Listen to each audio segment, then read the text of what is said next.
I love being black. All right, people, back again. We have another show today. It's another day's journey, and I'm so glad about it. This is your boy, Martin G. Johnson, aka The Crime Chaser. I'm live, uncut, and unedited.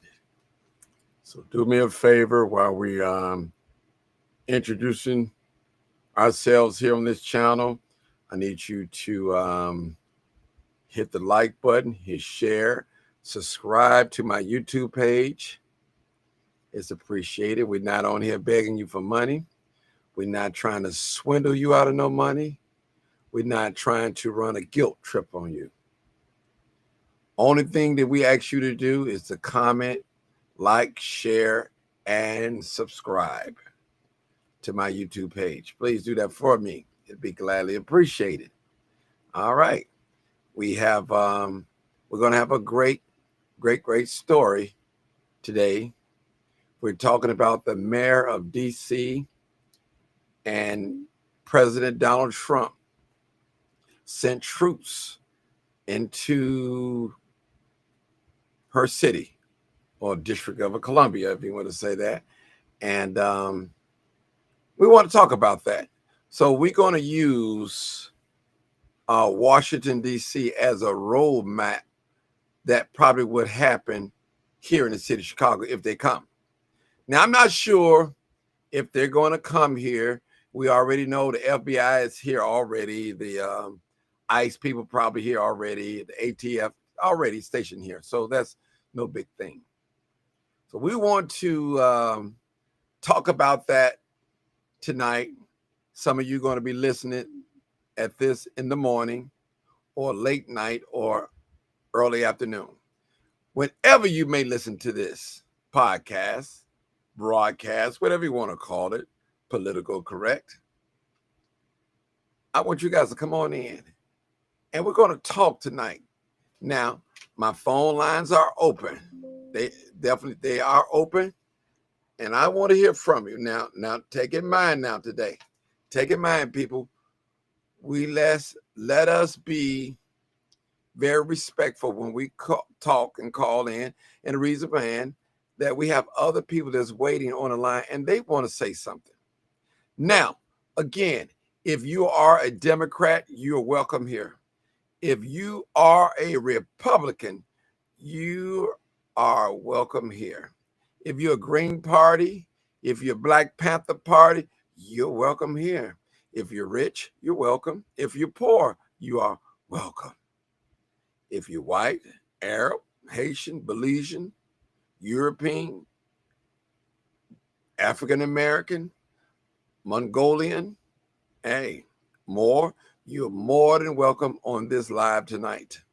And we're going to talk about some things. And this is where we tell the truth and shame the devil. A lot of us, we don't want to hear the truth. We don't want to know the truth. We don't want to acknowledge the truth. We're so busy attacking the messenger instead of taking heed to the message. All right, now come on in, people. I need more people tonight because we're going to get it on tonight. We're going to get it on tonight. I'm not playing with you guys tonight. We're going to get it on tonight, and we're going to stick to the subject. We're going to go through the line and see, what's that, Marion Ali. If the FBI here, they are not doing a good job. Crime is through the roof. Okay. All right. Let's see. Sylvia Storm, in the beginning to think they're not coming. Good evening, Martin. Good evening to you, Miss Sylvia. All right, man. What's up? Sup? Cooking a little dinner. Okay. Cool. Raven Harris, I see you. I see you. Rastaman. What's up, Rastaman Cox? I see you, man. I see you. Shanita, you're on the up and up. That's the only way I'm going to be on the up and up, sister. I'm telling you, listen, understanding is the best thing in the world when you got to understand it. Even in a relationship, even in the partnership, even in a business. Even in business, understand. Vicky, what's going on? I see you. I see you. Miss Leslie Brown, what's up, Miss Leslie? I see you. They said you talk too long to get to the point. No, I'm waiting some more people come in. That's why I'm taking long, because I don't have to keep repeating myself. It's like saying one word over and over. The first thing somebody gonna get on here and say, what we talking about? What we talking about? What we talking about? What we talking about? We're talking about the mayor of DC. That's what we're talking about. And President Donald Trump. Miss Bowser, I think that's her name. We're going to talk about her. So I'm not in no rush. I'm waiting a few more people come on in. Smooth operator, I see you. I see you. I see you. I see you. Smash that like button, please do. Get them likes up. Get them likes up. Got on it. Bring the troops in. Said bring the troops in. And again, people, I dropped my water here. No pop for me now. Again, people, my thing is there's no right and wrong answer. Mr. Roosevelt. Good evening, Marty. This is Roosevelt. I'm out here hanging up, photographing the fireworks at Navy Pier. All right, be safe, Roosevelt. Don't get burnt now. All right, Miss Renee Jackson. Hey, Martin. I love Renee. Yeah. I'm going to take my time, Miss Brown. I'm going to get into this subject. And some going to like it, and some not going to like it. But that's okay. That is okay. And I'm always going to, I promise you, I always got a treat for us. Always got a treat for us. I tell you, here is the man. I would caution everybody to think, is because you're all very logical, smart people, and you want all of this to make sense. This doesn't make sense. You know it doesn't make sense. The numbers on the ground in the district don't support 1,000 people from other states coming to Washington, D.C. You know that. We're in this beautiful school with children singing about to go to school in a beautifully renovated building with the most prepared teachers in the country. You know the facts on the ground don't support this. You know that. You know it couldn't be done in a neighboring state. You know that. This is not about something that fits into logic. So if you want to know what's happening, the question is really not for us. It's for why the military would be deployed in an American city to police Americans. That's the question. And it's not for me. All right. This happened August the 18th. We're going to play it again. This is the mayor of D.C. And she is not in agreement with troops in her city at all. Let's play it again. I would caution everybody to think, is because you're all very logical, smart people, and you want all of this to make sense. This doesn't make sense. You know it doesn't make sense. The numbers on the ground in the district don't support 1,000 people from other states coming to Washington, D.C. You know that. We're in this beautiful school with children singing about to go to school in a beautifully renovated building with the most prepared teachers in the country. You know the facts on the ground don't support this. You know that. You know it couldn't be done in a neighboring state. You know that. This is not about something that fits into logic. So if you want to know what's happening, the question is really not for us. It's for why the military would be deployed in an American city to police Americans. That's the question. And it's not for me. Okay. Okay. Now, let me just say this. People, we are one nation. We got to stop voting race. You can't stop the killing in your own city, and the records are getting too high. And you can't stop the people from Rio, REI, whatever I mean, then accept the help. What worse can you get? Okay, now, all right, appreciate you, Robert Taylor, for the comments. We're going to play this one more time for right now. So she is in total disagreement with President Donald Trump sending troops, military troops inside of the city to police a city. Now, I would do you guys caution agree with this? everybody Yes or no? Do you agree to with she think just is said? because you're all Let me very see no audience. logical, smart people, and you want all of this to make sense. This doesn't make sense. You know it doesn't make sense. The numbers on the ground in the district don't support 1,000 people from other states coming to Washington, D.C. You know that. We're in this beautiful school with children singing about to go to school in a beautifully renovated building with the most prepared teachers in the country. You know the facts on the ground don't support this. You know that. You know it couldn't be done in a neighboring state. You know that. This is not about something that fits into logic. So if you want to know what's happening, the question is really not for us. It's for why the military would be deployed in an American city to police Americans. That's the question. Now, and it's this not is for me. okay. All right, let me give you guys a little education. What's going on here? This happened on August the 18th, where she was speaking out publicly against Donald Trump for deploying military troops into her city, which is the District of Columbia. And she stood on it. It's a black sister. We love our blackness. We love our sisters. We respect our sisters. But she didn't agree with them. She didn't like it. And as a mayor, rightfully so, she's going to speak out. All right? You should tell her Thomas. But she had to change her heart. She had to change her heart. She had to change her heart, people. And let's find out what changed her heart. Here we go, right here. Let's And listen. we greatly appreciate the surge of officers that enhance what MPD has been able to do in this city.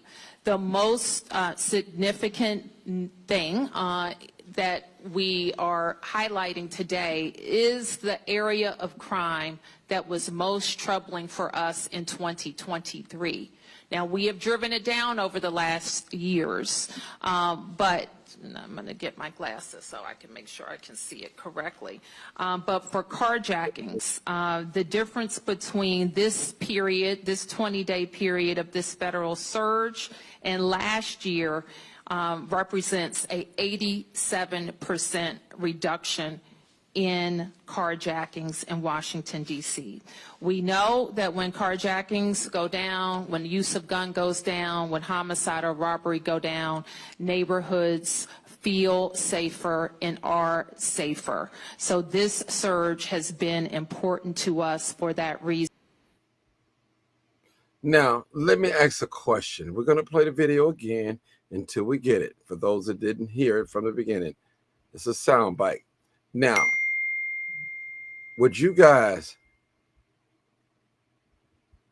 would rather have everyday shootings, no killings for 12 days here in the city of Chicago? Wouldn't that be a record? Wouldn't that be something nice? Wouldn't that be nice in Detroit, Michigan? Wouldn't that be nice in St. Louis, Memphis, Baltimore, Cleveland, Ohio, Indiana? Wouldn't it be nice? Let's listen up, people. And we greatly appreciate the surge of officers that enhance what MPD has been able to do in this city.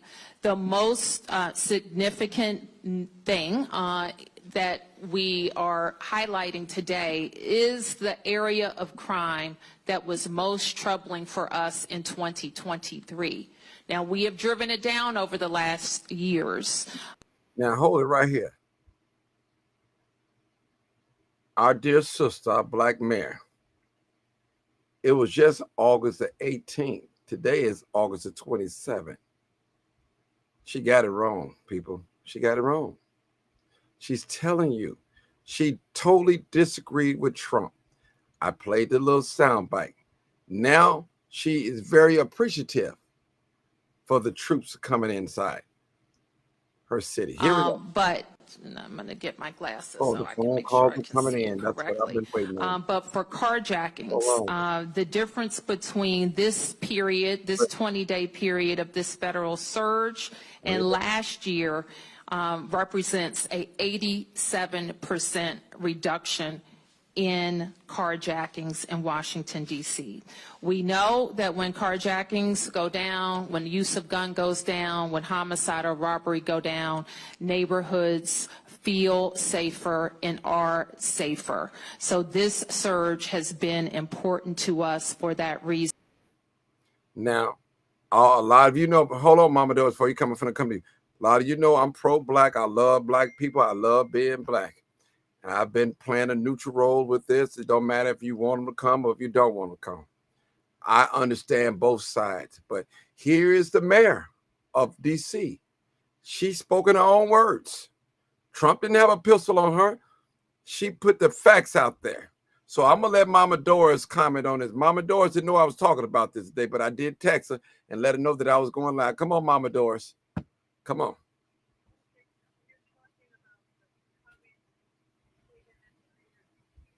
Yes, she didn't appreciate the troops coming into her place. Now she's recanting her statement. She got it wrong. She appreciating now the troops being there, and she gave us some numbers that the carjackings are down, and hey, this now.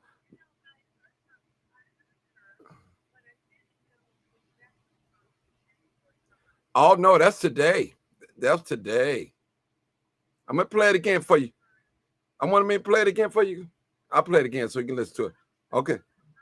Go ahead. Go ahead.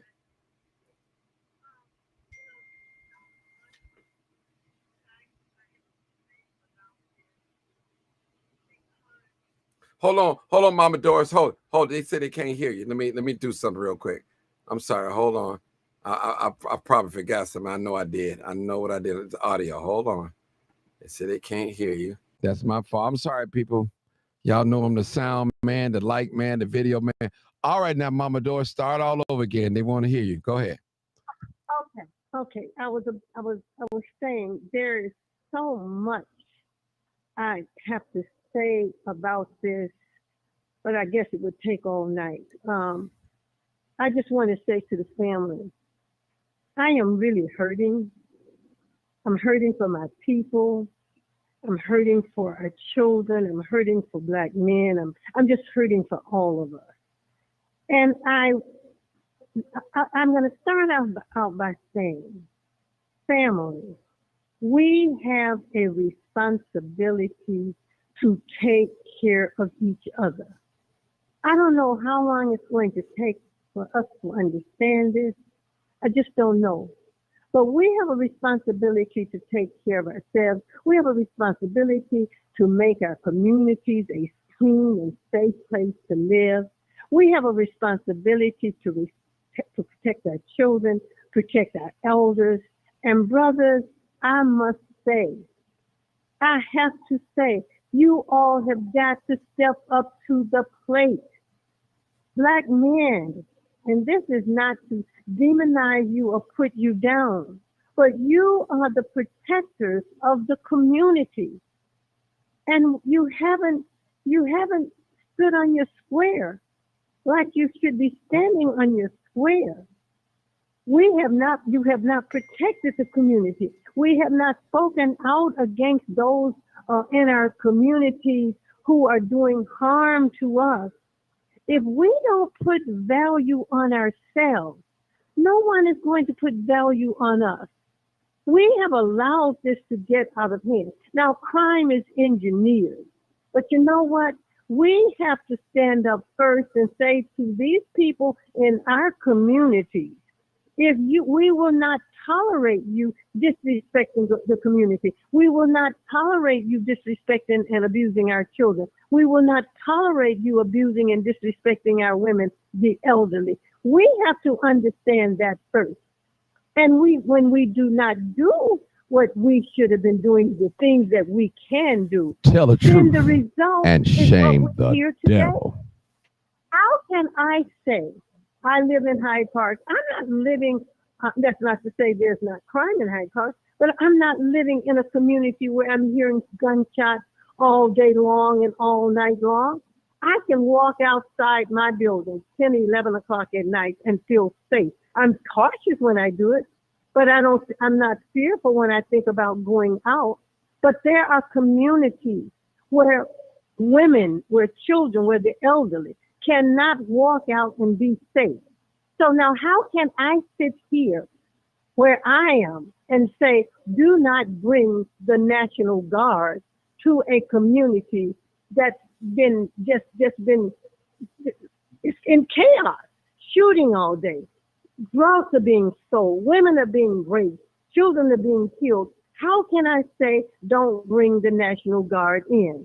The government is responsible for keeping us safe. We have a police department. Is that police department keeping us safe? The mayor won't even listen to the superintendent of police. And they know where the crime is. As I said the other night when I was on, there's a cause and there's an effect. We are dealing with the effect. But what is the cause?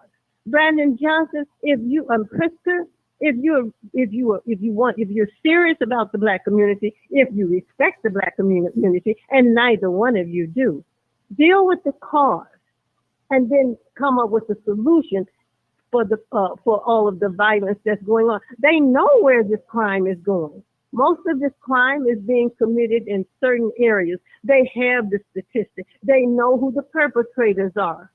So do something about it. I'm tired of talking about, well, crime is going down. Well, that's not helping these elderly ladies who were shot over here on 43rd Street. That's not helping these people who were killed over the weekend by you keep saying that crime is going down. Why is crime so high in these sanctuary cities? Do you not value Black life? Black people, do you not value Black life? How many more of us have to be killed before we can say we value Black life? If one person is killed in the Black community, that's too many. And it's time for it to stop. And so if bringing the National Guard in here will curtail some of this violence, then I welcome it. These people are playing politics with our lives. If you had as many white people being killed as Black people, or Asian, or Hispanic, there would be a state of emergency. Has joined. It's time for it to stop. Yes. Okay, we'll come back to you, Mama Doris. We got a couple more callers. Okay, area code 713. Hey, caller, what's your take on this situation here? Mm-hmm. Hi there. Good evening, everybody. This is Miss Williams again from San Antonio, Texas, and I am always calling in. I'm very pro-Trump. Okay. I've always liked President Trump's personality from before he even ran for office. I've always liked his personality. He is one of a kind, and there will never be anybody else like him. Now, what I'm going to say is Bowser, Pritzker, Brandon Johnson, and Brandon Scott, they all need to humble themselves and allow Trump to bring that National Guard in and help them, because crime is out of control. They were saying in D.C., all these protesters and stuff were claiming that the National Guard was going to harass and they were going to be racist and all this, and then none of that stuff happened. The homicides and all that stuff has gone down within the last 9 days. And it has shocked the mayor Bowser. That's the reason why she had to reconsider, and she had to change what she was saying and humble herself and thank President Trump for doing what he did. Okay? So and I heard this morning that Trump said if you commit any crime in D.C. as far as homicide, you will get the death penalty. You kill someone, and you're going to automatically, and it should have been like that in D.C. That is a federal district, okay? And then on top of that, they need to make it like that in every single state. You kill someone, guess what? You're going to get the death penalty. And the reason why I say this is because it's out of control. Look at Minnesota today. Somebody walked in with a gun in a children's school church school, and shot up the place. Okay. And then Mayor Eric Adams in New York had 4 homicides. What is it? Last night, back to back to back. And he was standing there on TV explaining and trying to figure out something. He's a smart guy because he's trying to work with Trump to get this crime down in these sanctuary cities, because it's people there that's causing the ruckus. We need to be safe. We cannot have murderers shooting up schools and going on shooting rampages every day in all these cities around the countries and states. We've got to put our foot down with these criminals and make people understand that there are going to be tough consequences if you kill someone, you homicide. Okay? We cannot allow this stuff to continue happening. And once they get these people and put these people on death row that want to shoot and kill people, then the whole vibration of this planet is going to raise.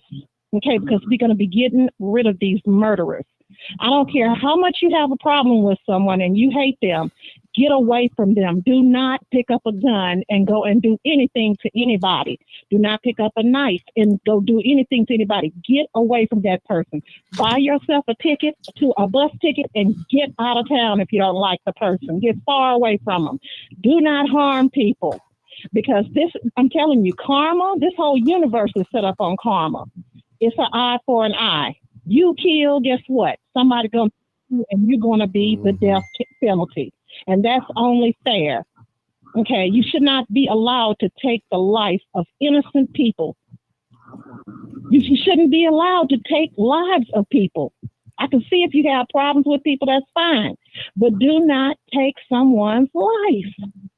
And it's just out of control. Look at even Walmart. Somebody went on a stabbing spree in a Walmart. Right here in Austin, they went to a Target and shot up a Target. Pretty soon, all these stores are going to close down. If we can let this stuff continue, all of these major stores are going to close down and everybody's going to be shopping online because it's the only safest thing to do.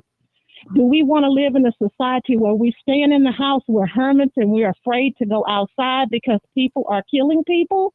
Or do we want people to put their foot down and stop these murderers in their track and get them off the street to make our streets safe to where we can walk around and we can feel safe? Okay. This doesn't make any sense how people, I'm just going to say this one last part and I'm just to land my plane. Mm-hmm. It doesn't make any sense. If there's crime in your apartment complex, I'm just saying, for example, what you gonna do? And this crime has been going on for years. And then Trump says, hey, we want to give you some help. What you gonna do? Do like Brandon Scott in Maryland and say, look, we don't want your help. We don't need it. Just give us some finances and give us some money. And we'll give it to the people in the apartment complex and they'll handle it. No, they haven't handled it. It's been going on for years. It's out of control. We need those National Guards there to get everything under control and correct it. This has gone on for too long. There's too many Black lives that's been lost. I love Black people. I love myself. And that's the reason why I agree with putting the foot down and getting the criminals off the street. So regular people who want to live and go to work and do what's right and law-abiding citizens can thrive. Now, that's all I have to say for tonight. Thank you.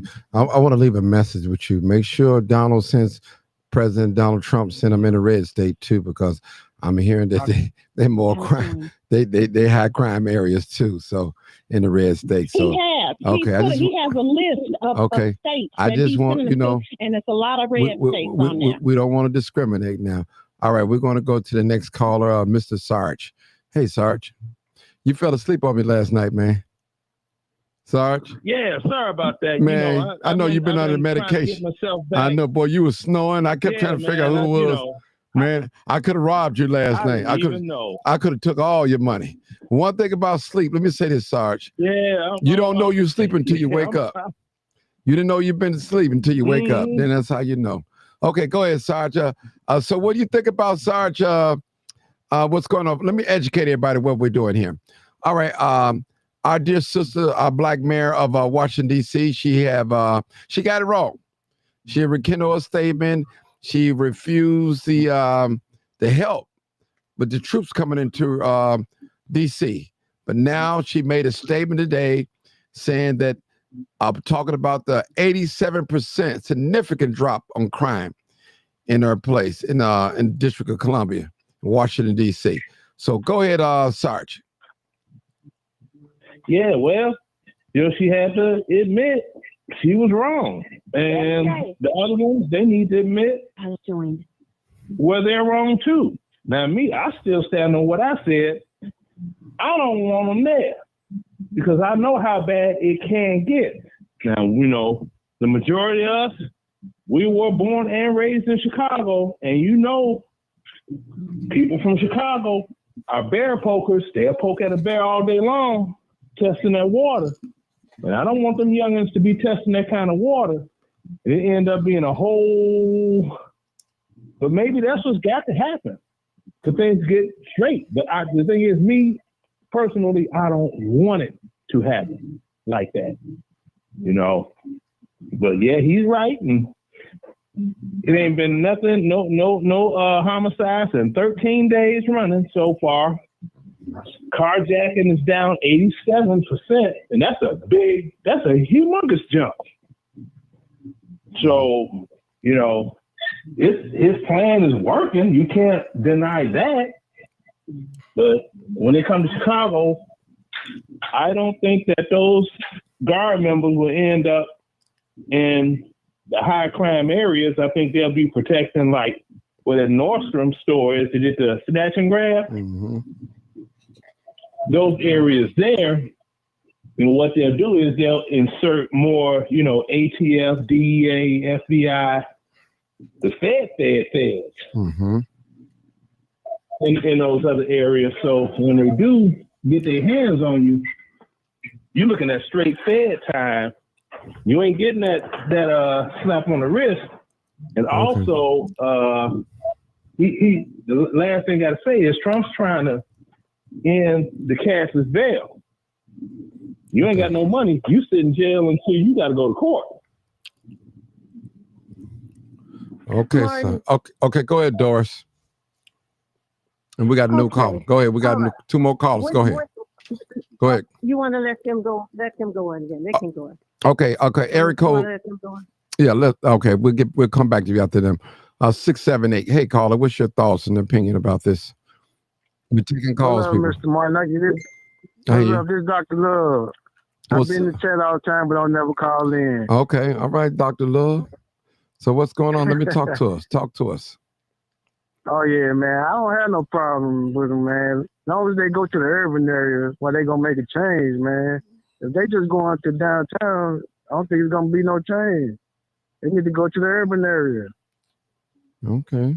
Another thing is, I listen to your show all the time. I'm a faithful listener. Mm-hmm.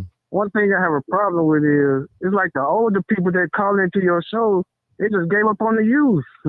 I'm a teacher, so you know what I mean. I Tell think the truth and shame the I'm devil. a teacher, and I'm living and dying about the youth. You know what I'm saying? I'm out here every day sacrificing my life. I never give up on the black youth. I don't know what the black youth did to those people, but damn, like they just said, forget them, just throw them away. That'd be frustrating me, man. That's all I gotta say. Y'all have a good night. Okay, thank you, my brother. No, Mike, that's not true. That's not true. I know. Go ahead, Mama Doris. No, I'm out here fighting for the youth. I'm fighting for the young people. That is not true at all. Why don't we become smarter? Okay, if they're going to bring the National Guard, they got them in D.C. If they bring them here, why don't we do this?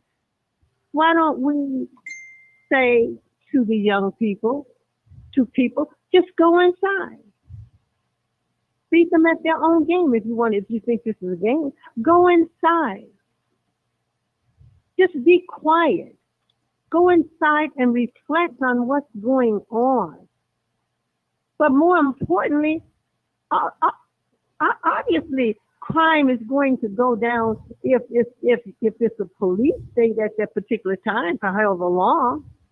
If they're in a crime-ridden area for 30 days, of course the crime is going to go down.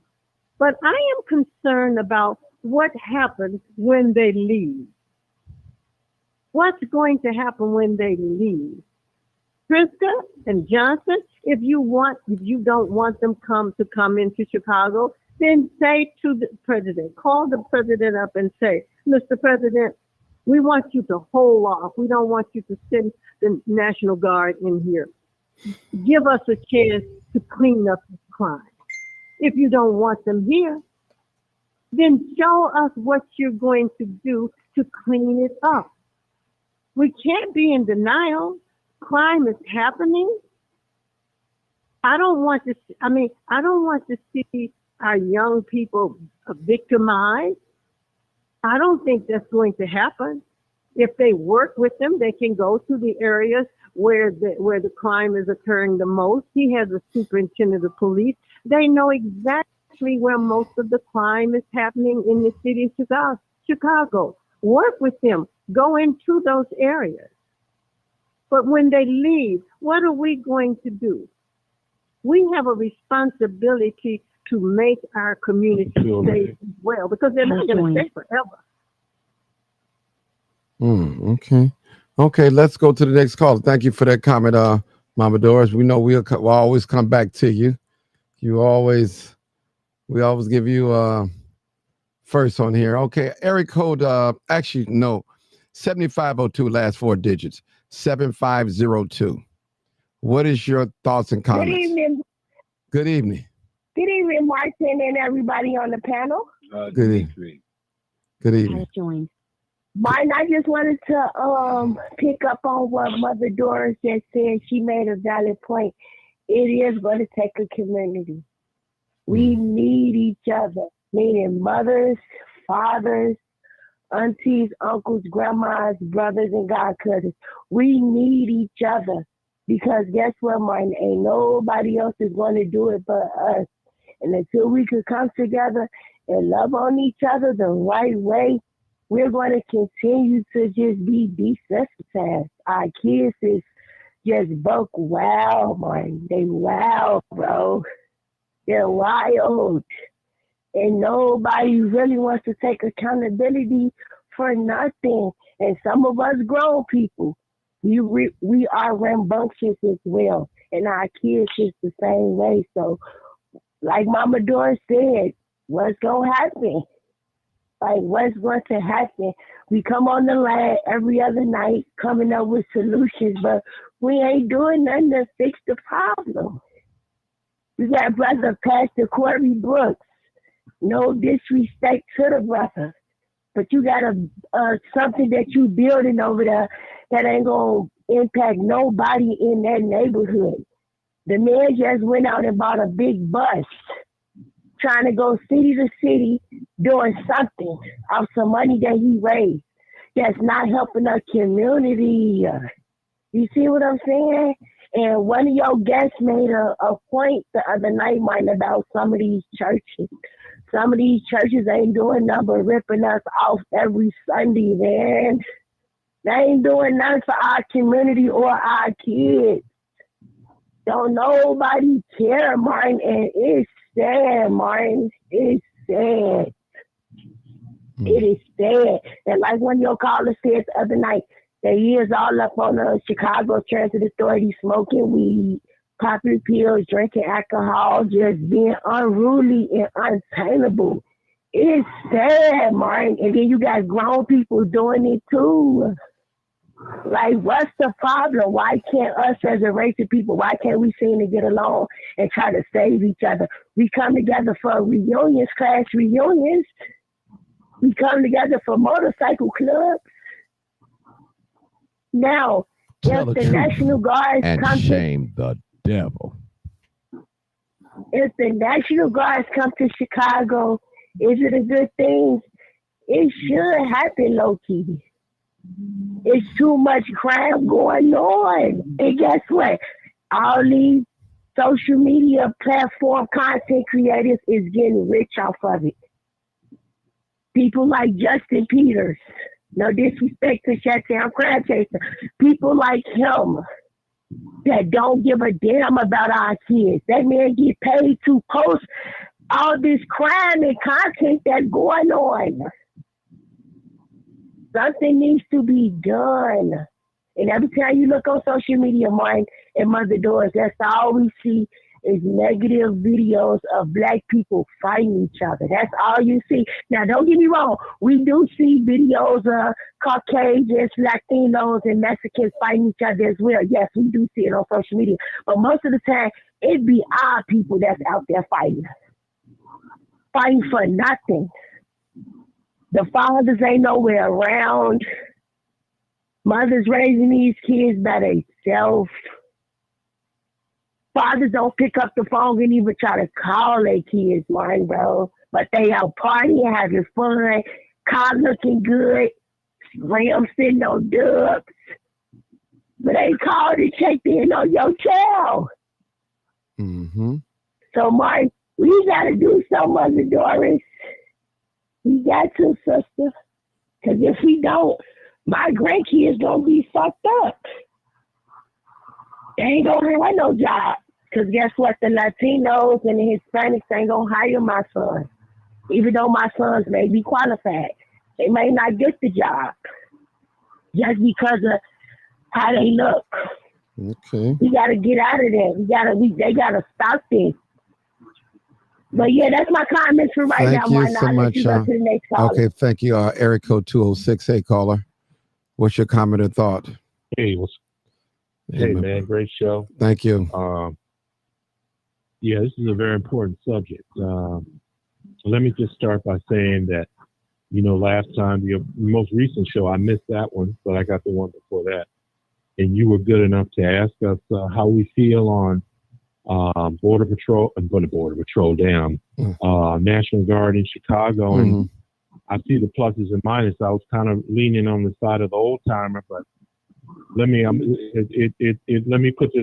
this by you. 3 things and then a question.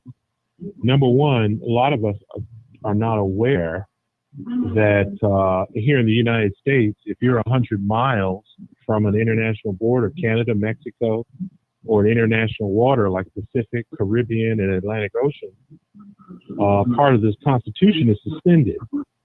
So this is how it's called the 100-mile border zone. So this is how your electronics can be searched, your phone, your laptops at airports, going in and out of the country. That's number one. Number two, if you remember during the Boston bombing, when they were looking for Tsarnaev, the police and National Guard were busting up in people's houses, searching for guns and searching for Tsarnaev without warrants, without probable cause or reasonable suspicion. And the outrage wasn't really carried by the media because what they did there was completely unconstitutional. And the third thing is this, and let me ask you this. So if the National Guard is in a city, let's say Chicago, and they're there to stop crime, if they're successful, like some people say they are in Washington, D.C., but a lot of people forget the chief of police or a high-ranking member of the police was busted for falsifying crime stats, making it look as if the crime went down when it really didn't. And I think they fired him. That was only a couple of weeks ago.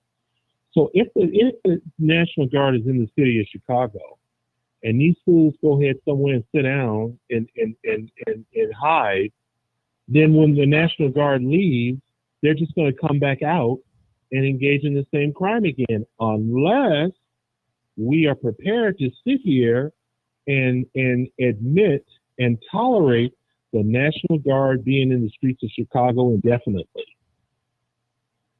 That's a question that I have for you and the callers. Are we willing to do that? Do you understand the question that I'm asking, or do I need to rephrase it? Rephrase it. I might not have made that clear. Rephrase it. So if the guard is in Chicago and the crime goes down while the National Guard is in Chicago, the only reason the crime went down was because the soldiers were on the street, right? Mm-hmm. Right? So then the YNs, as they say, or whoever's doing this gun violence, but I won't get into that. That's a different discussion. That means that they laid low while the block was hot. They were at home, or they were staying low or acting like they got some sense while the National Guard was there. So if we want to eliminate this high levels of crime in Chicago, does that mean that we have to keep the National Guard in Chicago permanently? Okay. Hello? And is that something? Yes. Hold on, ma'am. Go ahead. Hold on, ma'am. Listen, to anybody want to answer that question? My thing is, I do. I will respond to it. okay, go ahead, Doris. That's the question. That's what I just I answered that a few minutes ago. They're not going to be there forever. They can't be there forever, and that's why Sure. I asked the question: what's going to happen once they leave? But we can talk about all kinds of things. But the most important thing to me right now is us valuing Black life. Yeah, we got that. We got that. We understand. One life. We do not value Black life. Okay, we Because got if we that. value Black life, we would be doing more. We can talk about all kinds of things. So right now is the issue is crime. It's what's happening in Black folks in these communities, particularly these sanctuary cities. So I'm concerned about saving Black life We all are. wherever they are. And if we value Black life, it wouldn't matter how many National Guards came in, because our concern would be that a Black life is going to be saved. But I Mama go Doris, back- Mama I go Doris, back to what happened in Highland Village when those 7 Mama Doris, people were killed. Yes. Mama Doris. Now, this is something I didn't want to get into this, but real brief. Are they actually here to combat crime, or are they here for some other reason? Okay, well, we're going to assume since the whole Okay. conversation is about crime, then it becomes our responsibility that they deal with the crime and not something else. They can have all kinds of agendas, and under the system of racism and white supremacy, there's so many until you can't count them. So then that becomes our responsibility. Okay, if you're coming to the South Side, Inglewood, wherever they may be, wherever they're put, are you coming to deal with the crime? Then it's going to be up to us. It is up to the mayor. It is up to the governor. It's up to the superintendent of police. And it's up to the community to make them stay focused on that agenda, which is crime, which is what we're talking about. Excuse me, Mama Doris. This is 713. I just want to say I agree with what you're saying, but remember, everybody, a lot of these people have been picked up and they have arrested so many of those bad folks. Now, you got some that are hiding, and that will be handled by the community and the police and all that when these National Guard leave. But they did get like hundreds of them, and they've arrested them, and they are sitting behind bars right now. So they've cleaned up a lot of those criminals that were out there. There are some that are still hiding, good. everybody. That's all I wanted to say. Mhm. And good. That's my point. Good. They're picking up the ones who should not be doing the things that they're doing. And that's my point. They're dealing with crime. And as a result of that, there is some Black person was not killed. Some Black person was not raped. Some Black person was not robbed. That's a good thing. Keep it on crime.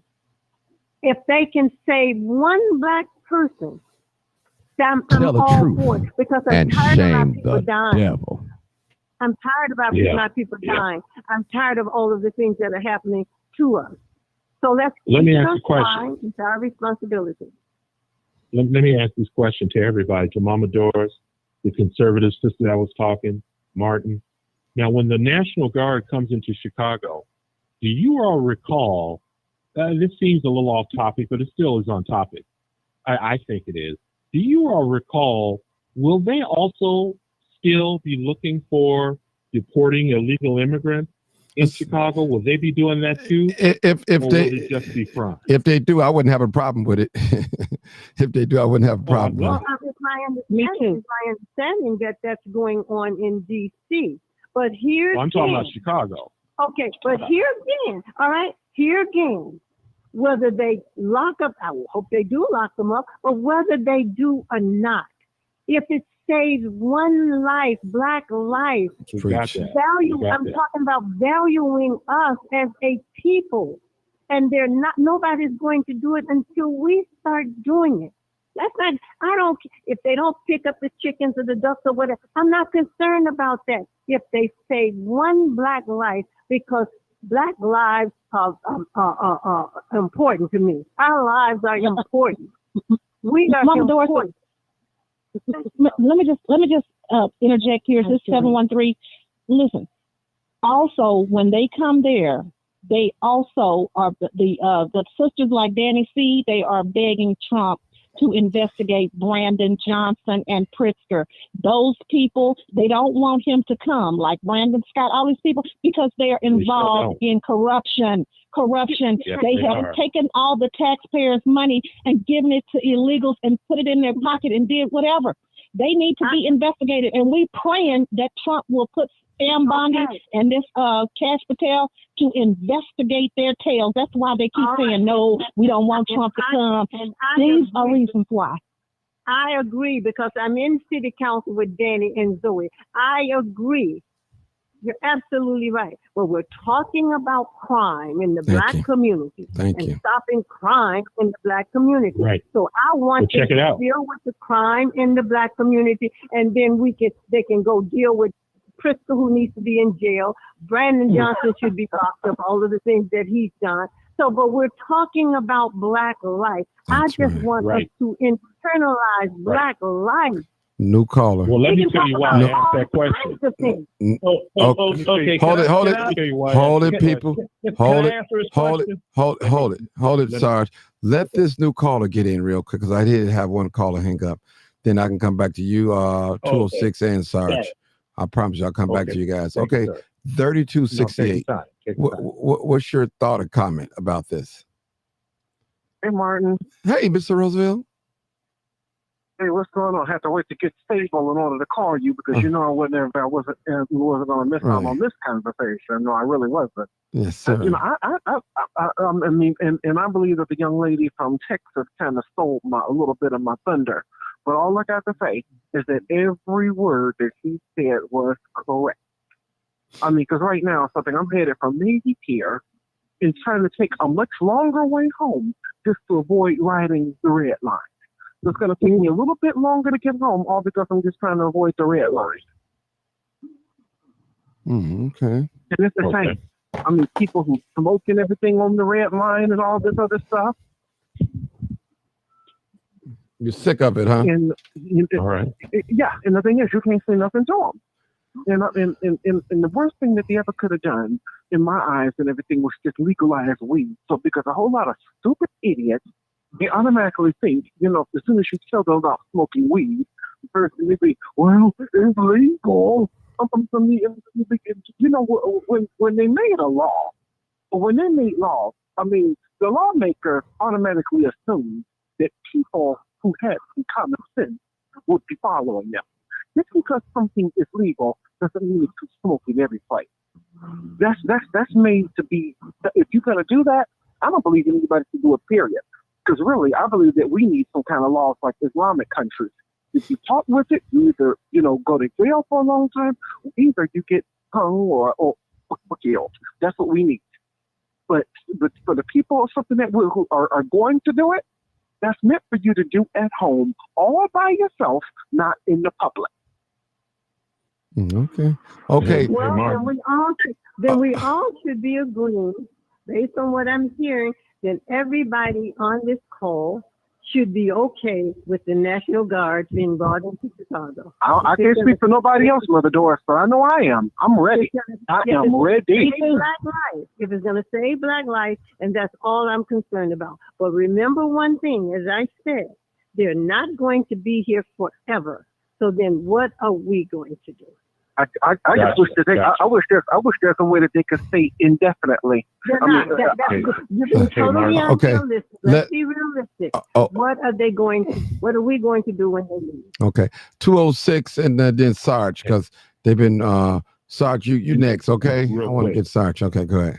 real quick, so Sarge can speak. I just made my decision on the National Guard. And let me tell you why I asked that question about immigration. Mama Dora says that we should value and cherish Black life. And I say, if you get rid of these Mexicans, you'll be saving Black lives. That's number one. Because the fentanyl, these guns, and a lot of this crime is due to these Mexicans. Martin, let me tell you, you remember a few weeks ago you came on your show and was so glad that there were no shootings over the weekend. Mhm. I think it was the 4th of July weekend. It's strange that coincided with the beginning of deportations across the country. That's really kind of strange. So my position on this National Guard is this. If they bring their asses to Chicago and you get rid of them goddamn Mexicans, I'm for it. Along with the crime, get rid of these fucking mestizos, and I'm all for it. And I'll rest my I case. support you 1,000% on that one. Sarge. Okay. Mr. Okay. Yeah. Now, what he's saying is absolutely right. You get the National Guard there, right? Mhm. Crime goes down. You got those that are doing the crime, they lay low, waiting on this thing, the dog gonna blow over. Once it blow over, then it's business as usual, and they out there doing it again. Okay? Is anybody prepared for the National Guard to be in Chicago on a permanent basis? No, and it's not going to happen. Okay? That's a done deal. This that is not going to happen. Sarge, At all, let period. me ask you. Sarge, let me ask you a question.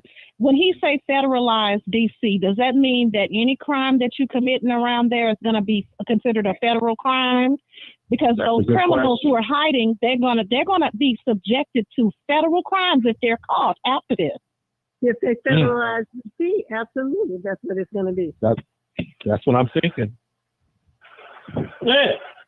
Like I said, he also wants no more cash bond. If you go to jail, you in jail. If you ain't got no money, you sit your butt in jail until you go to court. Yeah. And he said if you So kill that's slap somebody, on the you wrist. get the death. Oh well, they gonna give me yeah. You can have a little doggone no more what they call I-bonds. See, so you're gonna have to pay cash bond. Okay, guys, hold. What 206 is saying is absolutely right. After they leave, then what? See, Okay. so the bottom line up front. I Okay. was more afraid of my mama than a police officer. I'm like, take me to jail because I don't want that whooping that she gonna put on me. Okay, But Sarge, they hold want it. that now. Somebody screaming Martin. Who's calling Martin? Who's calling Martin? Somebody just called my name. Okay. That was me, MJ, Mike. Okay, go ahead. What you want to say? Never mind, go ahead, Mike. You can go ahead. No. Go ahead. I'm gonna give you a flow. Go ahead. 7502. Go ahead. Go ahead, Mike. Go ahead. Oh no, you're gonna have me I stop. just wanted to piggyback what the man said about the Mexicans. That's all. But Well, come on. You're welcome. Come on, let's talk. Come on, I want you to feel free on here. I just wanted to tell him that I agree with what he said about the Mexicans going back and things like that. I mean, if the Mexicans do go back, I mean, it would be a better opportunity for our Black brothers to have some of them good paying jobs. It'll be That's all wonderful. That'd be a blessing for some of our brothers, because I'm gonna be honest with you, Martin. On these construction sites, especially in these high crime, gang infested and private areas, all you see is these Latinos and white boys on these construction sites, and that's real talk. That's all you see is there. Not even one Black brother, not even one. And you be like, damn, what if Black brothers are like? I mean, give our brothers a chance, you know. But I agree with the brother about sending the Mexicans back and the Latinos, Puerto Ricans, and all them individuals, you know, send them back, you know, because they don't want to be around us no way. They don't want to live around us. They don't want our kids going to school with them. But I understand diversity. I understand that, Mother Doris. I understand diversity Oh, and everything. no, sweetie. I wasn't going to say anything about diversity because I don't believe in it. I'm only concerned about I don't either. That's it. There you go. the diversity. Because I don't. Jewish mafia word. So I'm not concerned about diversity. I'm only concerned about Black people. They're my only concern. The government of the United States knows that the cartel is in here. The government of the United States is behind all of this. People are making billions and billions of dollars off drugs.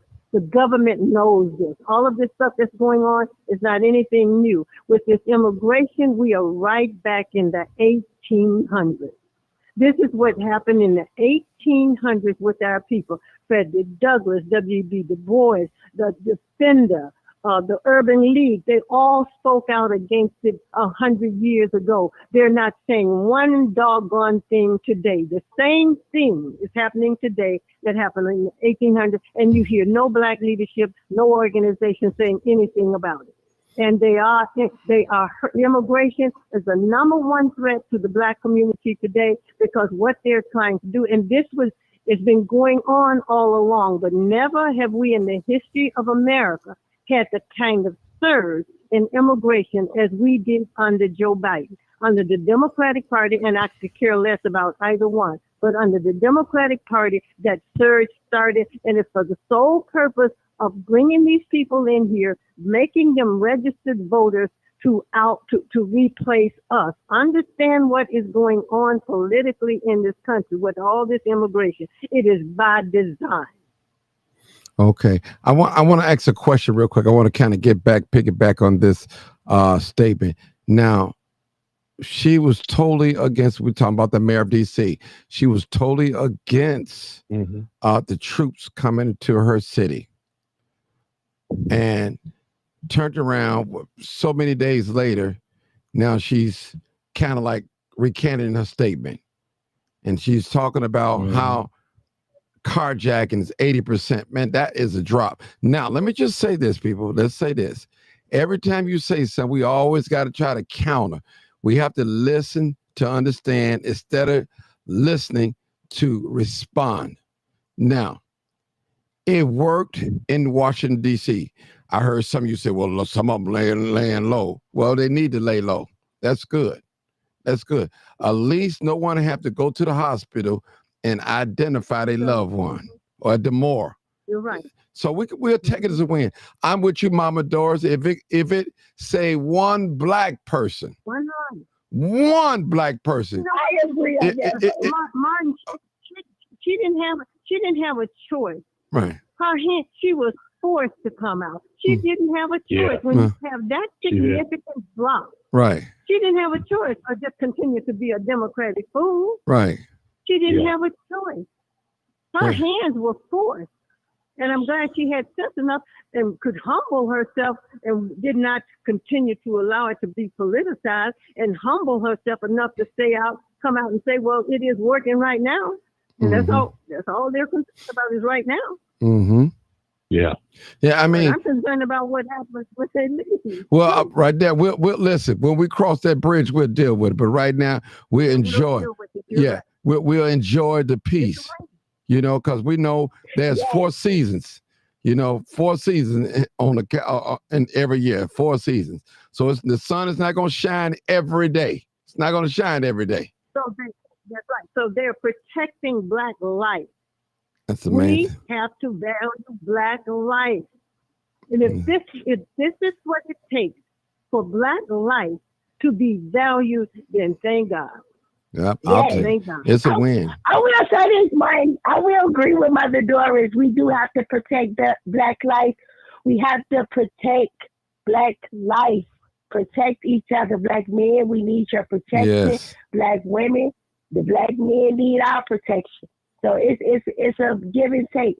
And I will say this, we must support Black-owned businesses as well. Support Black-owned businesses. I know we may be a little pricey or whatever the case may be, but support a Black-owned business. when we Go out value your way. Black life, when we value Black life, we will be doing all of those things that you're saying. Martin, I'm gonna have to get off. Okay, but thank I you so will much. just conclude by saying that we have to value Black life, and let's just stay on valuing Black life, and not, I mean, there are a whole lot of causes. We know the causes. They know the causes. We deal with the causes later when you protect Black life.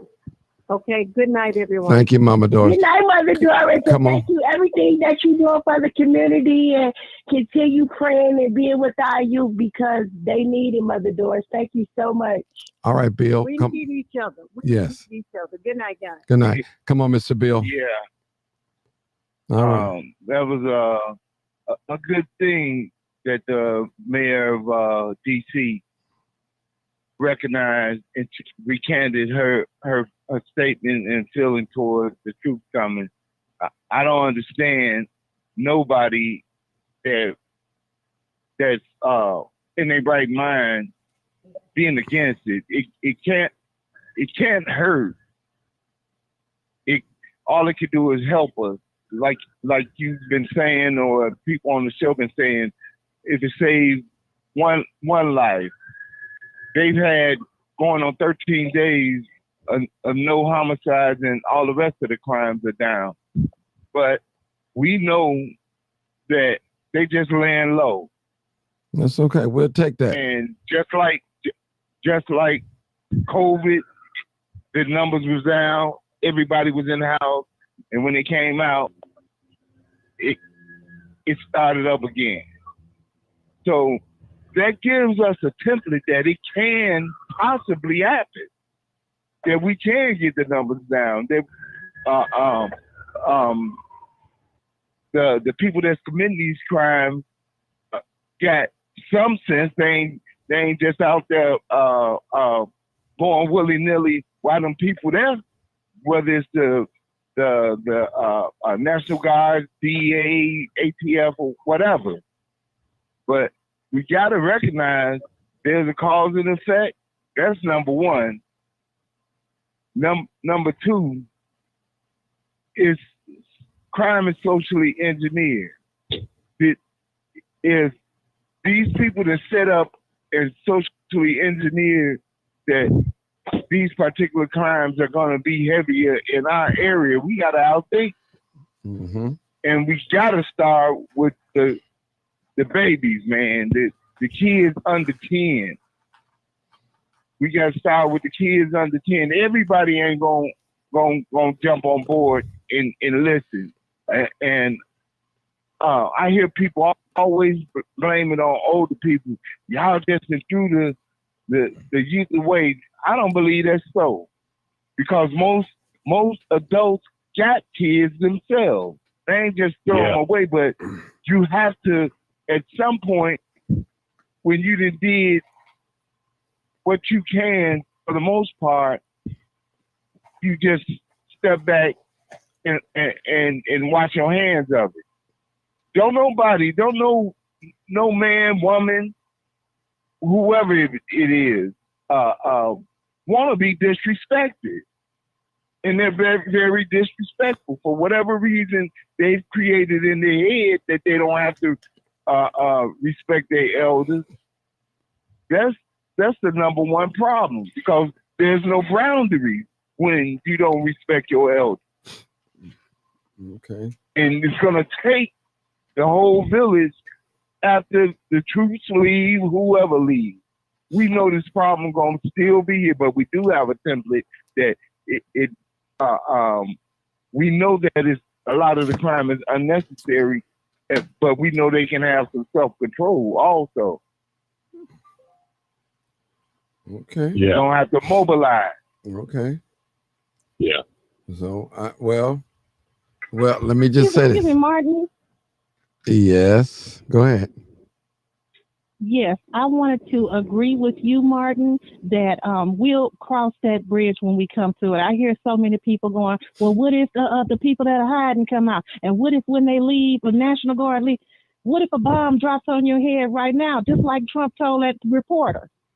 what we gonna do? Just be happy with the crime down now and trust that the ones that's hiding, when they come out, they gonna get dealt with.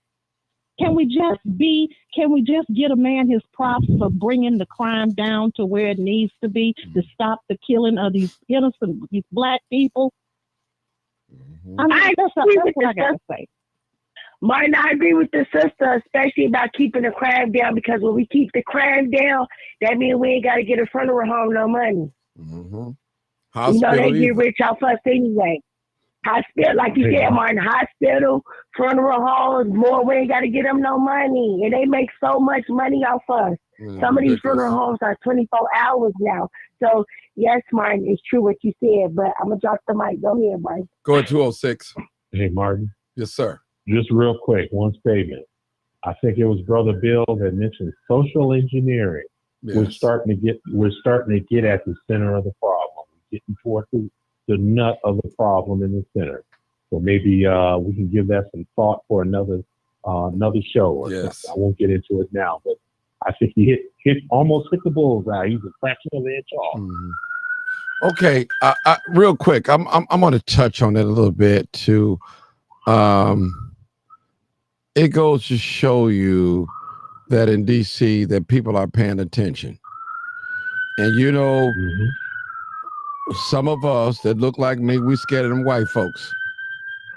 We scared of them white folks. We get in front of them, we skinning and grinning, and we get to telling all the crimes that we done and everything. We're afraid of them. But we're so quick to kill a person that look like us without a blink of an eye, without even a thinking about it.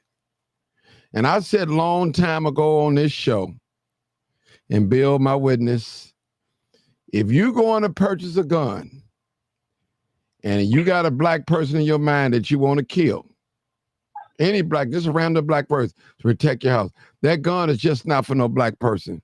That gun is for protection. But if they got you, if you thinking that I'm going to kill the Niger, I'm going to kill a Niger, they got your mind. Your mind is already set to kill somebody that look like you. You've been socially engineered. Your thinking has been socially engineered. And I want to say to a lot of them parents, you hear them sirens. It's not, but I'll hear them. We're so tired of hearing that in the Black community. We're tired of hearing it. We're tired of hearing that. How many crime scenes that I've heard sirens and parents crying and fathers and uncles and nieces and cousins and people? When is enough is enough? Now we're tired of these politicians playing with our intelligence. We're tired of the one bird with the same two different wings playing with us. Now, to all our killers out there, the would-be killers, the ones out there that got a body, some bodies, plural. When are you going to stop terrorizing the community? When are you going to change your behavior? Just like you kill, somebody may not kill you, but they may kill your mama, your sister, your father, your son, your daughter. Now, don't get me wrong. I believe in violence when it comes to self-defense. But just taking a gun out there, waiting on a negative reaction so you can justify in your socially engineered mind to kill somebody. That's it. And for my young brothers out there, you think it's cool doing 10 years in penitentiary. You think you're gonna get a badge of honor. You might get a penis in your backside. And I said it from your own homies, from your own gang, or your own street tribe. You coming into prison, you 120 pounds. You done shot 3-4 people. Now you got a rap on the street, but now you get in prison, you're gonna have to line up. Now you in a structured environment. You in two, amongst your peers and the prison. So you not only got to pay, hold it, ma'am, I'm talking. I'm on the road. Now you have to obey the prison rules. Now you got to obey the gangs, the street tribes. You ain't tough now. You done got 3 bodies. Okay, now we in here, buddy. You got to throw these knuckles. We might can get you a shank, but it might get confiscated.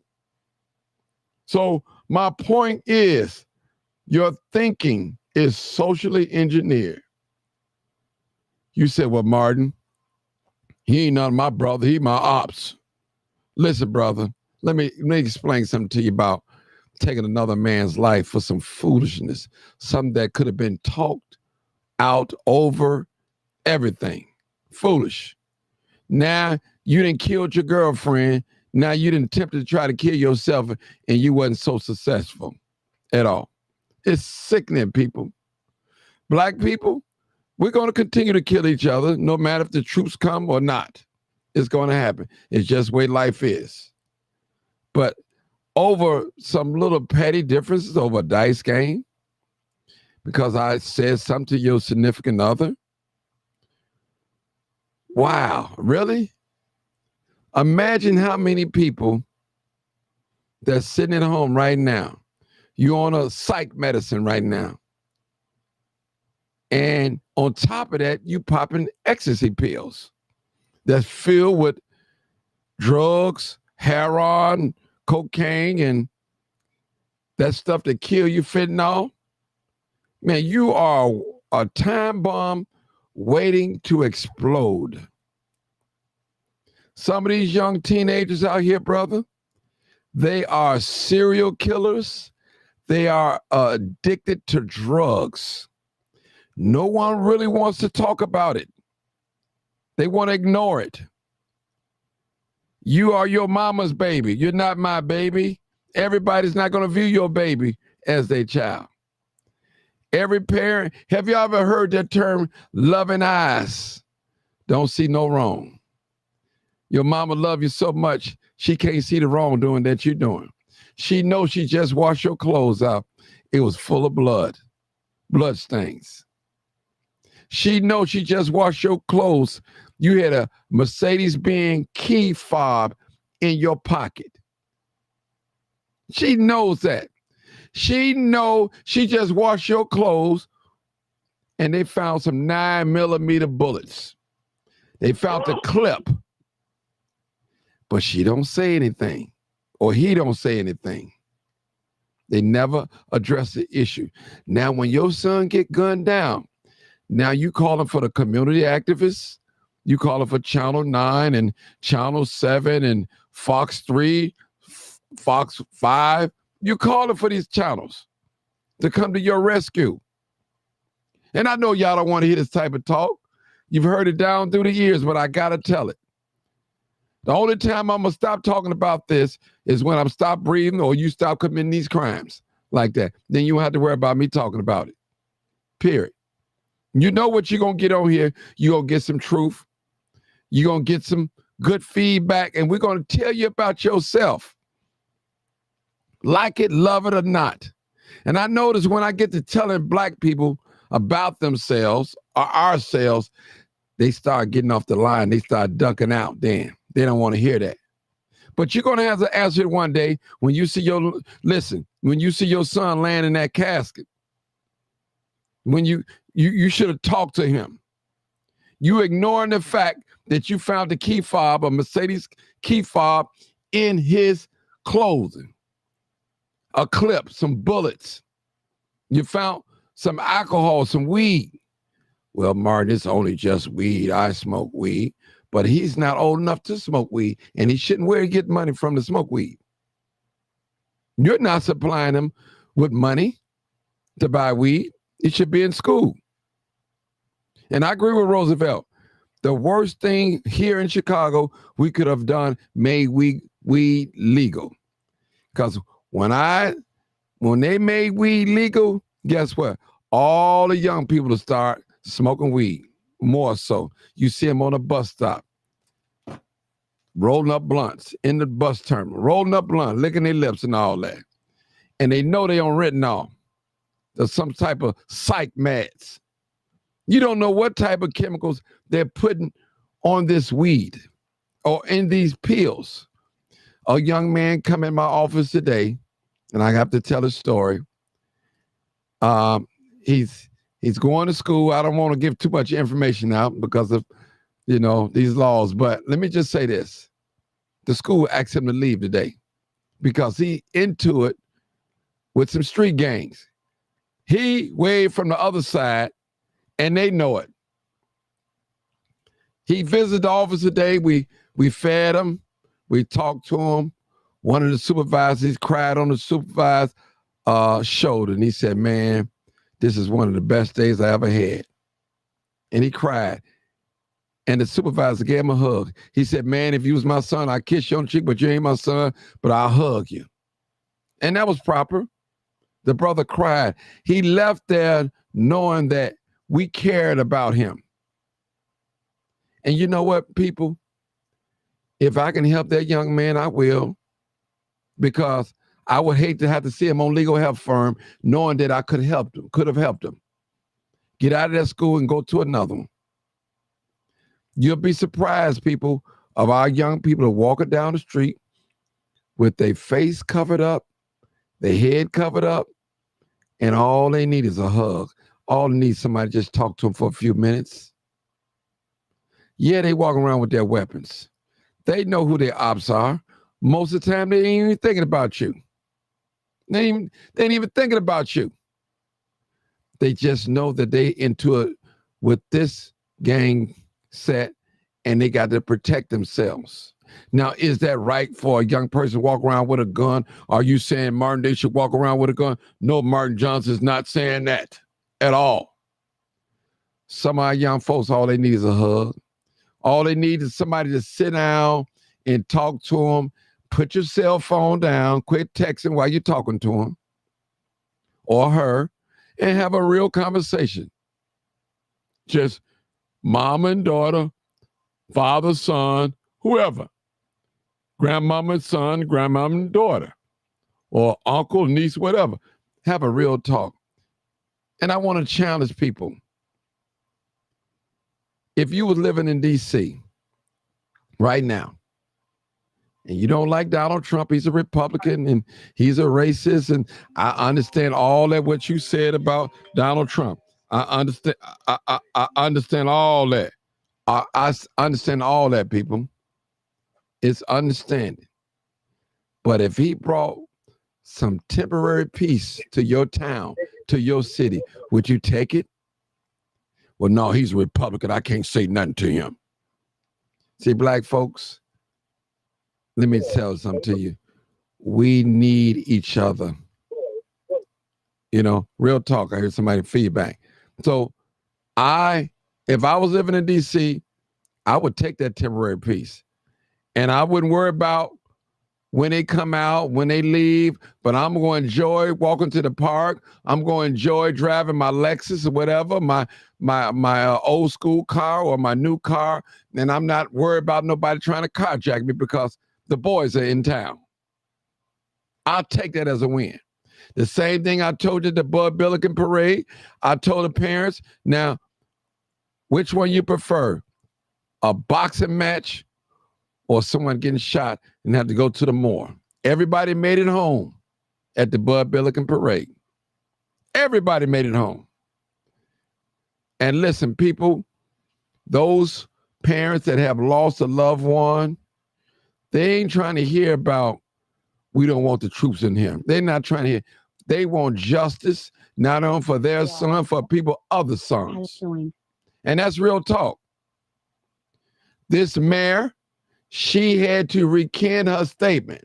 It worked, people. Somebody said, well, Marty, it's just temporary. So what? We'll take it. It's a win. It's a win. No parent had to sit up and identify their child through a camera. Yeah, that's my child.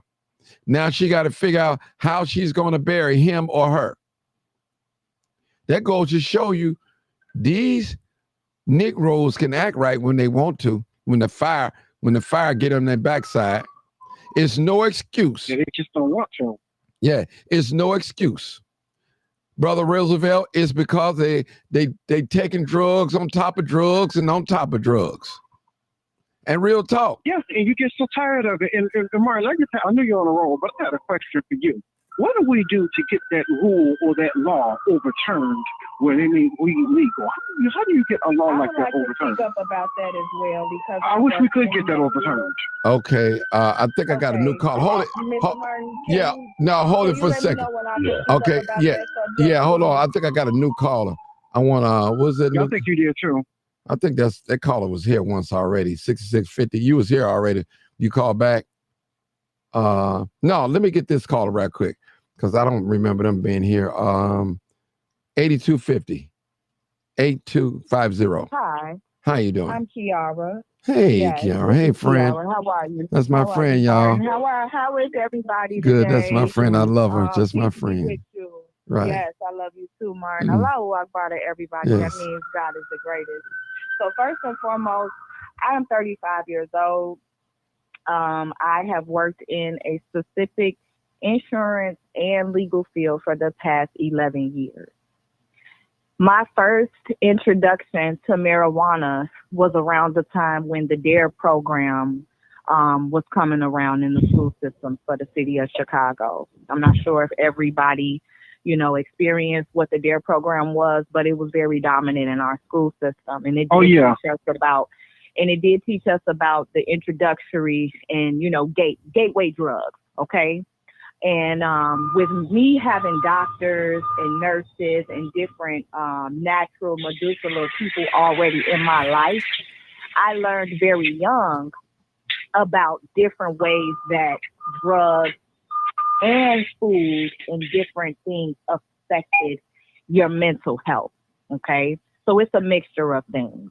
Now, I do not agree with my elders that speak upon them wanting to take away the legalization of marijuana, because it is a real big kick in the face for all the lives and men and women that have been affected over the past 30 years of this prisoner pipeline thing that was put in place by the presidents before Trump. All right.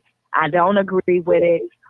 Yes, I am a recreational marijuana smoker. No, I do not go to dispensaries. And I have a different background when it comes to my reasons of why I use smoking once or twice a day in order to help combat my depression or anxiety. Now, yeah, I took a different route.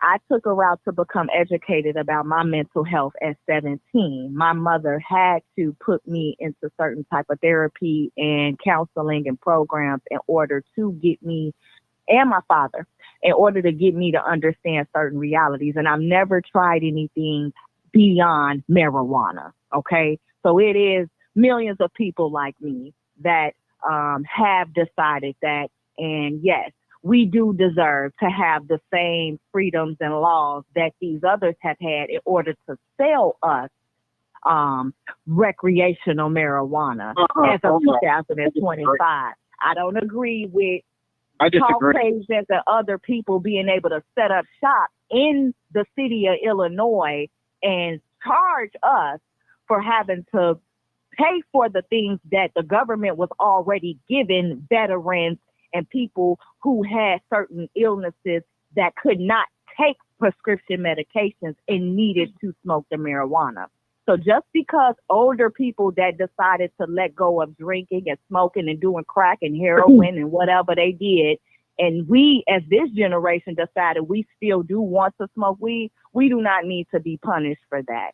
So with all due respect, that is where I stand. Of course, by the time I'm 50, yeah, I may think of it a different way because there may be different levels of THC and different things that are put and sprayed on this marijuana that these people are putting in an industry to put out here in the streets. The real truth is how 100 years done went by and the whole Mexican cartel done ran up and through here, and now we dealing with they children and grandchildren right here taking over in Illinois. So we could talk about that before we talk about taking away what we do as far as our recreational activity. Let me just say this. With you. I'm still here. No problem. Let me just say this. I got a friend that's on this live right now. he worked with a wrecking company, and they agreed to hire so many people in the projects for to work, work with the construction, so many per building. And he told me, he said, "Well, Martin, we tested about 500 people, and only maybe two or three passed the drug tests." And let me just say this, and I don't want to make this about drugs. Okay, now weed is legal, but federally it's not. Now, I don't want nobody high doing no surgery on me, operation. I don't want, I just me personally, I don't want nobody high, whatever drug you using, flying a plane while I'm in the air. I don't want that. I don't want that. I want that. You know what I'm saying? Well, listen, I don't want that. Now, what somebody do what somebody do in their personal life, you grown, you can make your own decision what you want to do. And I understand that. But some places, even though weed is legal here in the state of Illinois, but if they drop you and you got weed in your system, we'll get back with you. They won't hire you. They won't hire you. And I got to keep it real with us. Some of us, and I see females all the time, they don't have bus fare to get to work, but they got plenty of weed. Men too. Mm-hmm. Men too. Hello. Men, they keep weed on deck. But guess what? They borrow money from their parents. But you got that 3-5. You find a way to get that weed. I had a question when you said okay, but we got to get back on the subject. But they find a way to get that weed.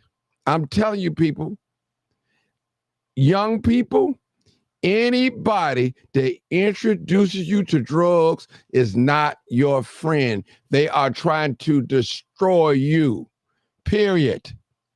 Anybody, if your mama, your friend, your sister, whoever, they're dead wrong for that. You listen, people, drugs is a chemical dependent. Your body start depending on it. Now you say, well, Martin, it's a herb. Yes, it is a herb. Now we're talking about, they don't want to smoke the Reggie that with the seeds and all that. They say, oh, that make my head hurt. They don't want to smoke the natural weed that grows, not chemical induced. They don't want to smoke that because it's not potent enough for them. They don't want, I'm just telling you. I hear it all the time, hear the conversations. Listen, they on the bus, smoking, looking at you, look on the red line, looking at you crazy because they blowing smoke. Then they got, and that's why I'm taking a whole other way home and everything. And one question I had, what has she got to say about people who do it where they're not supposed to be doing it and not thinking about like other people? I have to take a far longer way home to avoid the red line. Then what I'm saying is, you can lose a job for weed in your system, people. Male or female, I'm not picking on nobody. You can lose a job. Like it should be. Yeah, you can lose a job because guess what? If you're driving a CTA bus and you have an accident, guess what? They're gonna drop you. Listen, if you're driving a train, listen. If you have a train, if you riding a train and it derail, they're going to test you. If you have an accident on the job, they're going to test you, people. I'm telling you. So people, let's get back on this peace thing. We don't want to knock nobody for whatever they want to do. That's what they do. You're grown. If you want to smoke weed, that's okay. But don't get mad. I feel a whole lot of this kind of stuff, it leads to other kind of crime. It does. If you're on the red line, if you say something to one of these younger people about that and everything, you're too afraid. Even if it's making you feel uncomfortable or whatever it is, you're too afraid to say something because you don't know something like whether you're going to be stabbed or whether you're going to be shot. Just for saying something, to just avoid it. Coming from Navy Pier, I have to take a whole. I'm on the Western bus right now. Going to take me a little bit, a few minutes longer to get home than it would if I would have just been able to take the red line. But I just don't want to have to deal with it. And plus, some people got allergies and all that. So the other woman who talked, Martin, with your permission, I would like to know what you have to say about people who do this stuff, like right in front of people when they're not supposed to do it, in places where they're not supposed to do it, Mhm. and then they take an attitude with you, all because you say something and want to go do something to you, which go lead to a whole nother crime and to Roosevelt, we got to get back on subject. 'Cause- I do. Yeah. Yes, sir. I respect that. I understand it. I've lived all of it plays a part. And it does play a part. My parents actually, because of me being young and that was my choice of recreational activity, I was not allowed to always be smoking around my parents, my grandparents. But with my nationality, it was a norm. So yes, I understand you. And I do agree with you, especially as an elder that does not partake in that. And I understand that, yes, even younger boys and girls. It should never be done around anyone. No one. Do Do it by yourself. They do lash out at people, and I don't agree with that. Last comment, y'all. And I understand you, okay? Last comment about this weed. Excuse me, 'Cause- I'm no, seven- hold it. We done with the weed. We done with the weed. If you grown, you can make your own decision. But we Yeah, done we with ain't that. talking about that. All right, because I don't care about this weed stuff. It's nothing to me. Nothing. Just don't do no surgery on me if you're high. If you me period. That's all. What about if they pass the dusty to the left hand side? Right. So I'm just me personally. Now listen. We all grown. We can make decisions whatever we want to do. I give you that. But I'm just asking, let's get back on the subject, okay? Then let's get back on the subject. I appreciate from both comments from both people and everything. Hey, people gonna smoke their weed, they're gonna do whatever they want to do, regardless of what I say or you say or what you think. That's it. So I'm just saying, make sure you take care of your business when you get high. Don't tell me, don't be borrowing no money from me if you got plenty of weed. Now, I'm not going. Let go of anybody. Now I help anybody. Everybody know that know me. That was gonna speak up. I hear you, sis. I hope I am able to hear, whatever. Yeah, but it's not gonna happen. We're finna get back on the yes, sir. subject. Yes, sir. Okay, we can thank you, sister. Yeah. Let's get back on the subject. Yeah. Matter of fact, let me play this video. The mayor. Yeah. Let's get back on the And mayor. we greatly appreciate the surge of officers that enhance what MPD has been able to do in this city. Now hold it right there. She said, Holding. yeah. She said that let me make sure I say it right because I won't lie on her. Because all right, here it is. Officers that enhance what MPD has been able to do in this city. Now, she thanked God, she thanked the officers that was able to enhance what her police department is going to do. George Blakemore, keep calling me. He don't read his text. I can't answer the phone. So, people, this is real. This is nothing fake about this. This woman is a Democrat. She is not conservative. All right? And she, like Mama Doris said, she have to make a statement because it worked. Now, whether you want to call it temporary or not temporary, whatever, it worked at the time that they're there, and it's still working right now. Don't you know, Mr. Roosevelt, Mr. Sarge, Mr. 206, my dear sister Kara, my buddy B Red on there, on this live, all of y'all, if you don't have no shootings in the city of Chicago for a whole week, no murders, no carjackings, all the way down, don't you know what that would do for our city? I would love that, man. I would love it. Man, I would take that any day, people. I would take, that's a win. Yeah. Mr. Bill? Can I make a comment, Martin? The last time that happened, and they brought it up in the news that Chicago went 48 hours without a single homicide last year. That made the news. Yeah. Okay, Mr. Bill, real quick, then we're gonna go to be ready. Okay, Mr. Bill, go ahead. Yeah. What I'm getting out of all of this, I've been saying for the last 8 years, 12 years, a lot has been revealed to us. And my eyes are open. The troops coming in shows that a template that it could be done. Not only that, we have been slapped in the face by Democrats and lied to and not represented right. But this is a Democratic mayor and a black woman. She didn't have to say nothing at all, but she did. So that's a plus.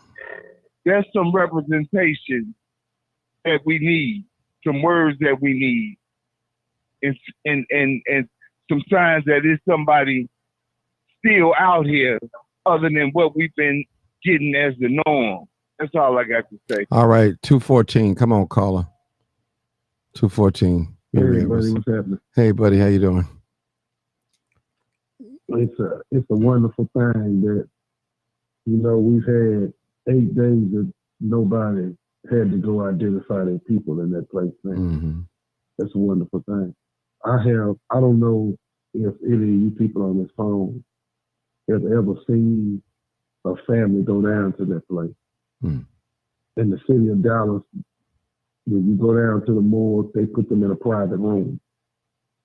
And they'll give them some people request to see the body, you know, physically.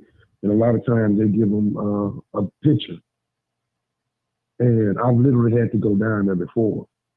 You can hear the screaming, blood-curdling screaming outside before you get into the building. And the parking lot is full of people out there in tears, screaming at their cars and they can't even drive. They got city protection out there to help people who've had to come identify their children from this craziness of this culture that we're living in right now. And if we could just get him to go into the rest of the city, don't you know that's 100 lives that would be saved? At least 100. If somebody don't have to go down there. If you think I'm lying, go down to the Cook County morgue on a Sunday morning after Saturday night. And the parking lot is full of parents and grandparents. You can hear the screaming and crying before you get out your car. You already know. You get that uneasy feeling, Mark, you know what I'm saying? Because you've been on some crime scenes. Mm-hmm. You've heard that screaming I before. can't, man. You've heard that crying before. Mm-hmm. You can't get that out your head, can you? I can't right now, brother. Let me tell a story real quick, brother. I'm going to tell a story. Go ahead, man. And some of you that live in Chicago, you know this. It had to be about 10 years ago. Baby Jalea, it happened on 65th and Maryland, I believe. And a young man, his car was shot up and he had his son in it. The police tried to say he used his baby for a shield. That wasn't the case. I wasn't buying that. But man, when we went to the funeral home and they viewed the body, I was on guard that day, me and another man. I heard a cry. I'm almost crying, finna cry, think about it, that I never heard before. It was like they cried so hard, man. My knees started shaking. I almost fainted, man. It was just, I said, oh my God. I wasn't inside that. I was standing outside of A.R. Lee's funeral home at the door, blocking the door. We was on security, me and my organization. Well, their organization, I was part of it. And you could hear a wailing, man. It was just, oh my God, I can't explain it. I never heard nobody cry like that.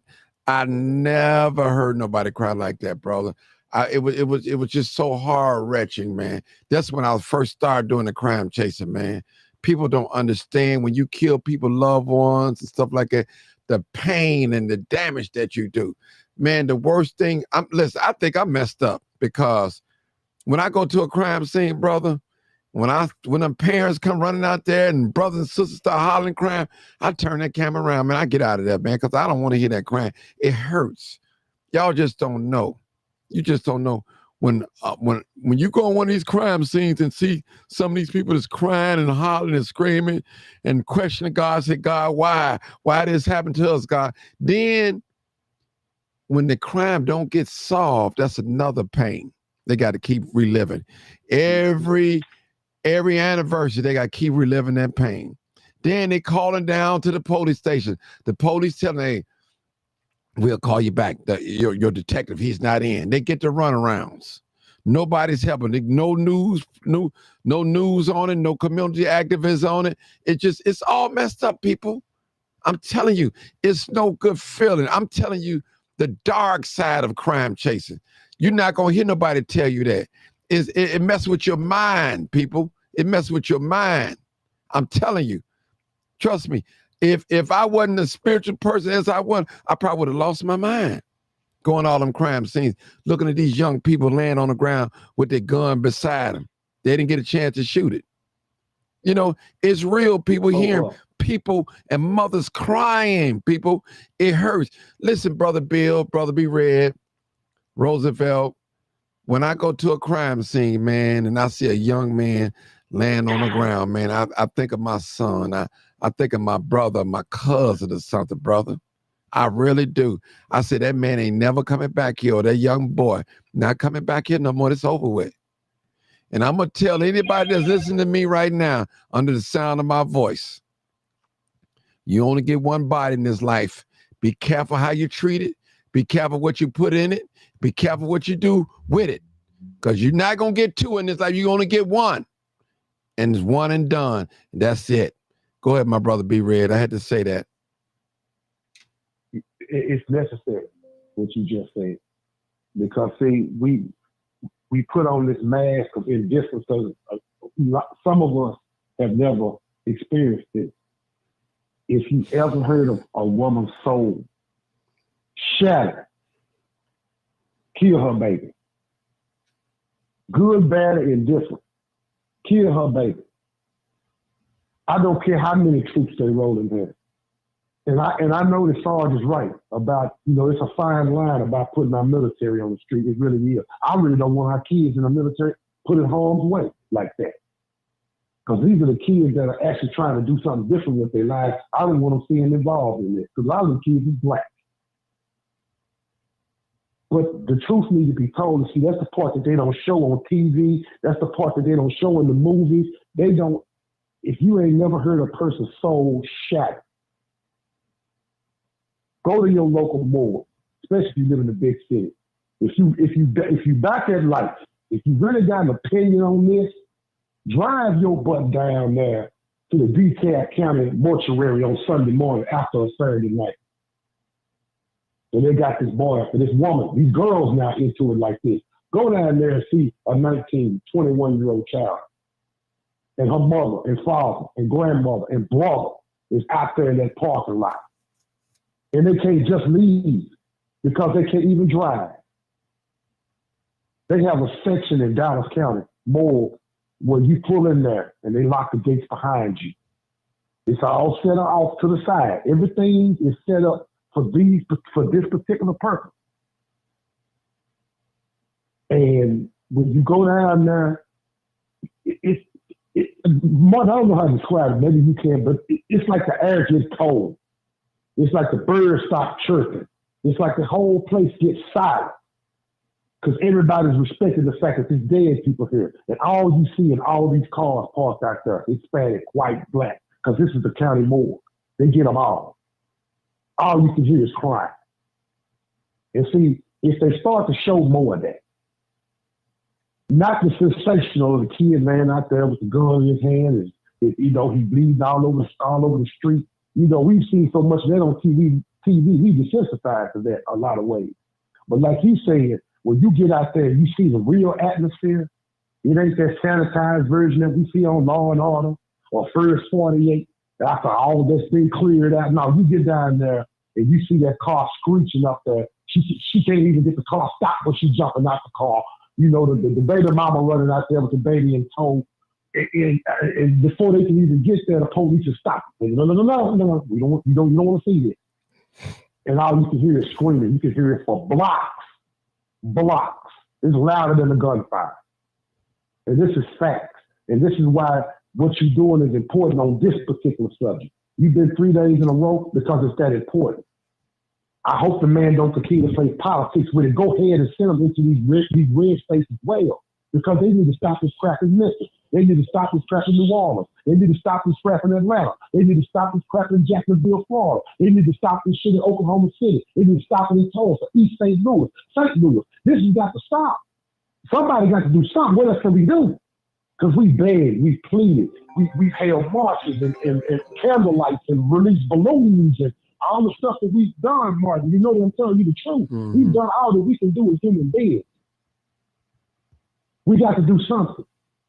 Even if it's just a show of force, like you said, if it's just for 10 days in 10 cities, that's 100 people that got saved for 10 days. Maybe that dude that's so mad about something, he'll cool down now. 10 days can pass. You see what I'm saying? Sometimes they just need a break because they get so pissed off about what they heard or what they did or what they saw. 10 days, 15 days, 30 days is enough. And finally some shit got into this woman's head. She had no choice to respect the fact that life is more important than politics. This plane is on the ground, brother. You go and handle it, man. Yeah, I was trying to call George. Okay, listen, people, it's real serious.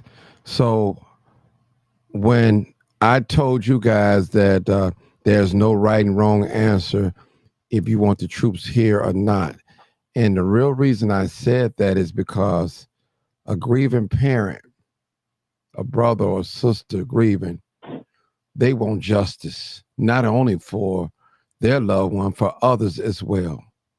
For those of you that never experienced gunshot violence on one of your family members being murdered or something like that, you wouldn't understand. And a lot of parents that I've interviewed in the past, and they described the pain, they said, Martin, including my sister, she said, I don't wish this pain on my worstest enemy. That's what she said. You know, she said, you know, not on her, many other parents, they've all of them always say that they lose a son or daughter to gunshot violence, whether it be a stabbing or whatever. They all say that. And when you take someone's child, you snatch a part of their mother, their brother, their sister out of them. And real talk, it's all fun and games. You got away with it 2 or 3 times. You went and made a video about it and all that. But your day is coming. Your day is coming. It's coming real soon. I tell young men, I believe in self-defense. You're supposed to protect yourself. Now, I believe in that. I don't go for all that stuff. Oh, you just do that. No, you protect yourself at all costs. But you don't go looking for nothing at all. At all. That's your God-given right to protect yourself. Birds have wings to fly. Dogs have teeth to bite. Cats have claws to scratch. You know, so that's what it is. So let us be wise when we make decisions. And young man and young woman, if you pull that trigger, once that bullet leaves out of that chamber, there's no rewind button at all. There's no replay button at all. It's done. It's done. And so my mama and them used to tell me when I was a little boy, you probably can identify with Bill, bullets don't have no names or no eyes, period. I'm saying this. Somebody need to hear this tonight. Because right now, somebody is contemplating on shooting somebody tonight. And they got a new gun and they want to test it out on somebody. They want to inflict pain on somebody. That's real talk, people. You got some people, they hold on, bro. They want a bloodshed. They want to see blood. They want to see blood. They get a rush of inflicting violence on you. They get a rush on you. So what I'm telling y'all people, this is real. Go ahead, Bill. We got a couple of callers. Go ahead, Bill. I'm sorry. But what you just described and be read, I could relate to it. I lost a loved one a high profile person that was in the street, and what y'all just described brought back all those feelings, man.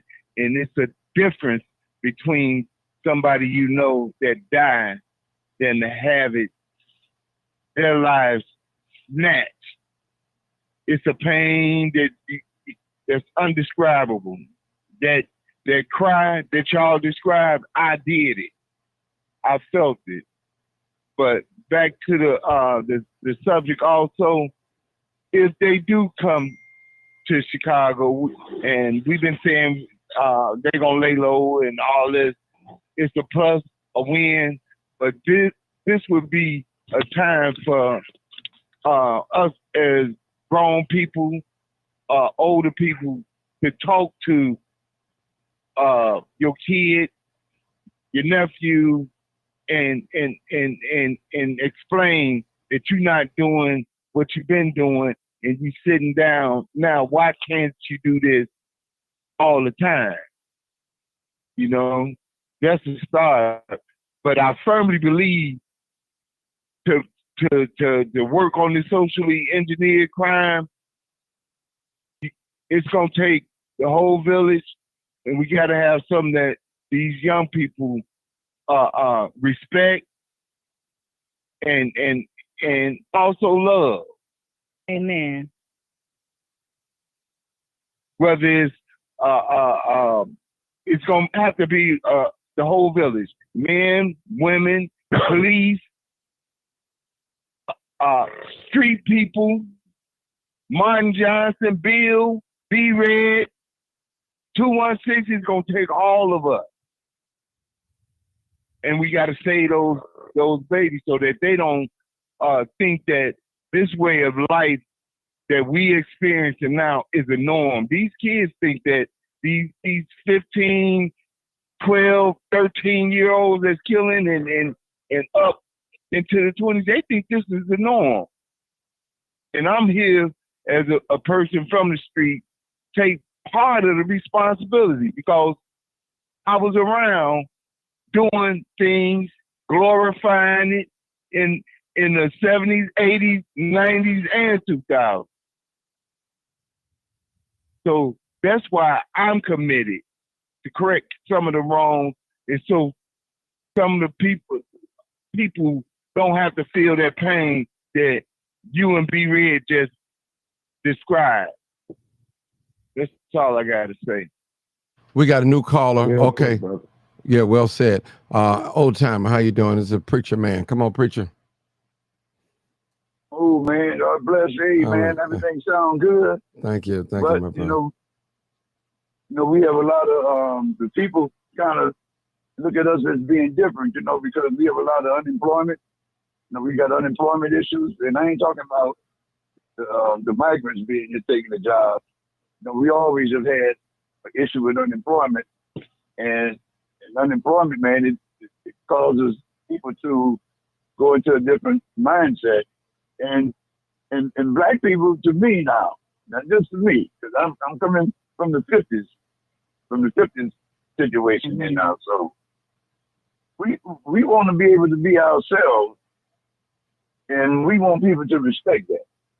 So that means, we want to be able to go places and be able to do things like right now, you can go on the Carnival Cruise Line, and they cutting things out. They don't want black people to bring that type of play with you. The black people get mad at it. They're changing the rules. They start hitting at us with our hair. The people not gonna be satisfied with us. In some kind of way, we got to find a happy medium to be able to live in this United States, and at the same time be tolerated with some of us that don't want to do right without killing them. We see a lot of the Caucasian people jump on the police. The police don't shoot them down. Another black man gets 50 shots, or 12 shots. So we really kind of put into a position. And let me tell you something. I was a fireman many years. And when you don't have a lot of fires, it's going to cause firemen to get laid off. It's going to be called for police officers. If you don't have a lot of crime, they're going to start changing the budget because a lot of that money they're not going to be able to use because they say, well, we can't justify getting 2.5 million and we're only using 1.5.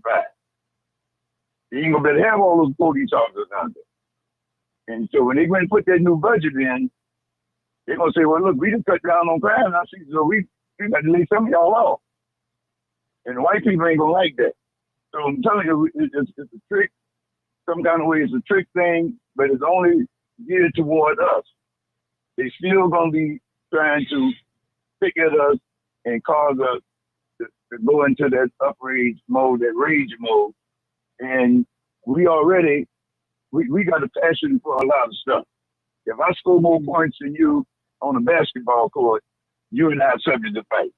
If I make a move on you on the court, I'm subject to get in your face. Now, take that. If we get mad, so we have a lot of issues, man, that we want to be able to be free to use these things, and it causes problems because it have a fallout in different situations. Now, I'm just rambling here. Okay, well, but hold it. These things are real. I want to stop you for a minute. Real when you come down. I want to stop you for a minute since you're rambling and help you out. This is a Democratic mayor right here. I'm trying to throw everything in. I know, no problem, man of God. I want you to listen. I don't know what time that you got in here, but I want you to listen to this statement. This is a Democratic mayor in Washington, D.C., that troops are in Washington, D.C. right now. And this is what she have to say. I want you to comment on this, old timer. Here you go. Let me play it. And we greatly appreciate the surge of officers that enhance what MPD has been able to do in this city. The most significant thing that we are highlighting today is the area of crime that was most troubling for us in 2023. Now, we have driven it down over the last years, but I'm going to get my glasses so I can make sure I can see it correctly. But for carjackings, the difference between this period, this 20-day period of this federal surge and last year represents a 87% reduction in carjackings in Washington, D.C. We know that when carjackings go down, when use of gun goes down, when homicide or robbery go down, neighborhoods feel safer and are safer. So this surge has been important to us for that reason. Now, listen, this is the same lady here, old timer. Around the 18th of August, she disagreed with the troops coming into Washington, D.C. Then today, she had a press conference. It's just a little soundbite. This is what she said. Now, she's not a Trump lover or none of that. But this is what she said in her own words. So I'm asking you, what do you think about this statement she made, old timer? I heard her. Yeah, I heard the statement earlier today. And the only thing I can say, sometimes people can force you to say things that you really don't want to say. Okay. She really didn't want to say it. Hold it. The numbers is right there. If she said the numbers, she had to say it. She might not want to say it. See, that's the problem with a lot of us, man, when it comes to truth. If it's not coming from a person that we like, we don't want to accept it. We don't want to hear it. Now, Donald Trump didn't make them numbers. Donald Trump didn't make them numbers up. I'm quite sure she didn't vote for Donald Trump. She's not a fan of Donald Trump. But guess what? She had to respect the work of Donald Trump coming into her city, doing what they couldn't do. Now this excuse that I'm hearing now, well, Martin is only temporarily. Well, we'll take it. Like the brother B. Red said, nobody had to go to the morgue in the last 20 days, 13 days, whatever it is, to identify their loved one. Nobody had to go there. That's a win for Washington, D.C. That's a win for the mayor. 80% reduction in carjackings.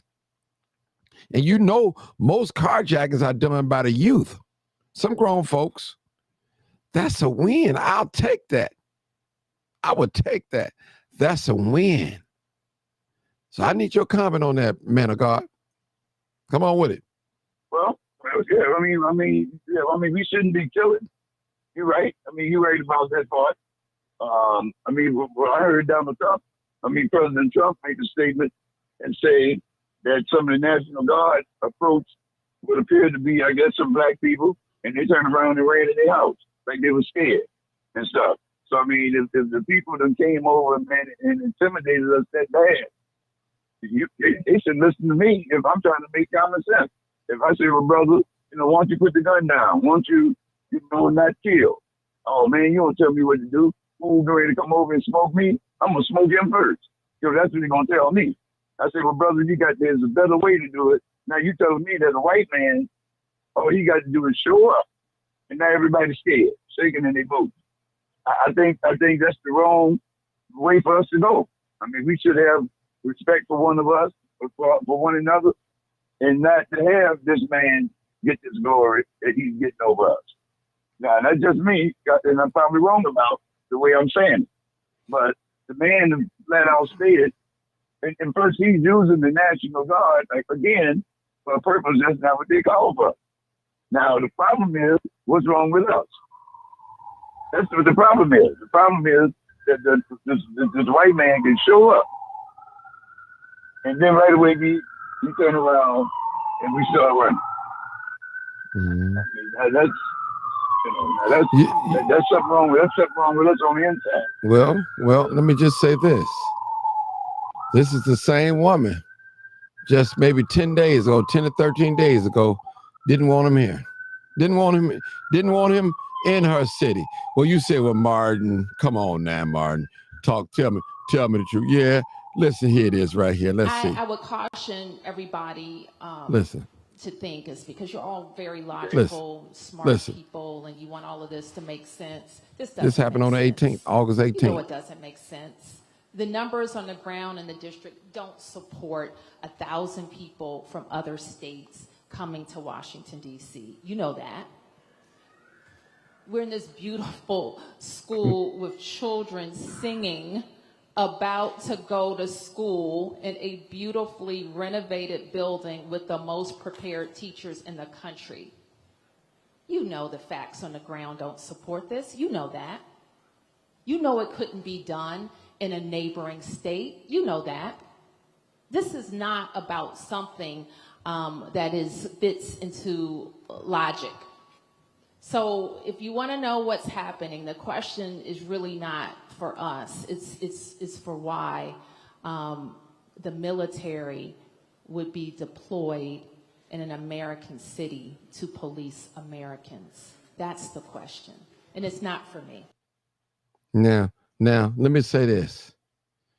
I hear her talking, but you tell some of them grieving parents, they're not trying to hit none of that. What she talking about? They're not trying to hit. That's it right there, bro. Then she turned around today. Go ahead. But we've had grown men. We've had Farrakhan. We've had you. We had these brothers on the line. We have men of whatever name we put on, men of distinction, to go out to the street and talk to our young people and tell them to put the guns down. They won't do it. Now you're telling me that all a man has to do is show up, and then all of a sudden everything is cool. I mean, if that's the way it is, that's the way it is. We ain't got no. But some of these boys need to give a reason as to why that is. So why how come you're not out there committing crime? Oh man, Trump, man. Trump, man, he out there, man. I ain't gonna mess with Trump and all this kind of stuff. So, I mean, we got to have a better reason than that. Because, I mean, we still got to live. Brother, excuse me, are you jealous that he can send the National Guard out and stop it when other people can't? I mean, we should just be happy that it stopped. Why are we complaining about who getting it stopped? Let's get it stopped. Okay, I'm stating my reason. That's not the purpose of the National Guard. The National Guard is to send in for a crisis. We shouldn't care if it's the Boy Scouts. This is a crisis. Brother, This is a crisis. Kids are dying in the streets. They're running up into these stores 30 deep. Come on, man. We hate it. Bro, I understand. I was in the military. I understand how you feel. And just like I told Sarge, and I'll tell you, the reason martial law won't work in America is because this is an armed population. Okay. But what we have is a problem of civil control. And this must be stopped. They tried, but we tried everything. We didn't have jump out boys. We didn't have strike teams. We didn't have crash. We didn't have all sorts of things. Thank you. We've had it all. And they don't respect the blue uniforms because the blue uniforms have disrespected themselves. So they don't respect that. But when they see that tan truck rolling down there with that 50 cal on the top of it, yeah, listen, they don't want that smoke. They don't want that smoke.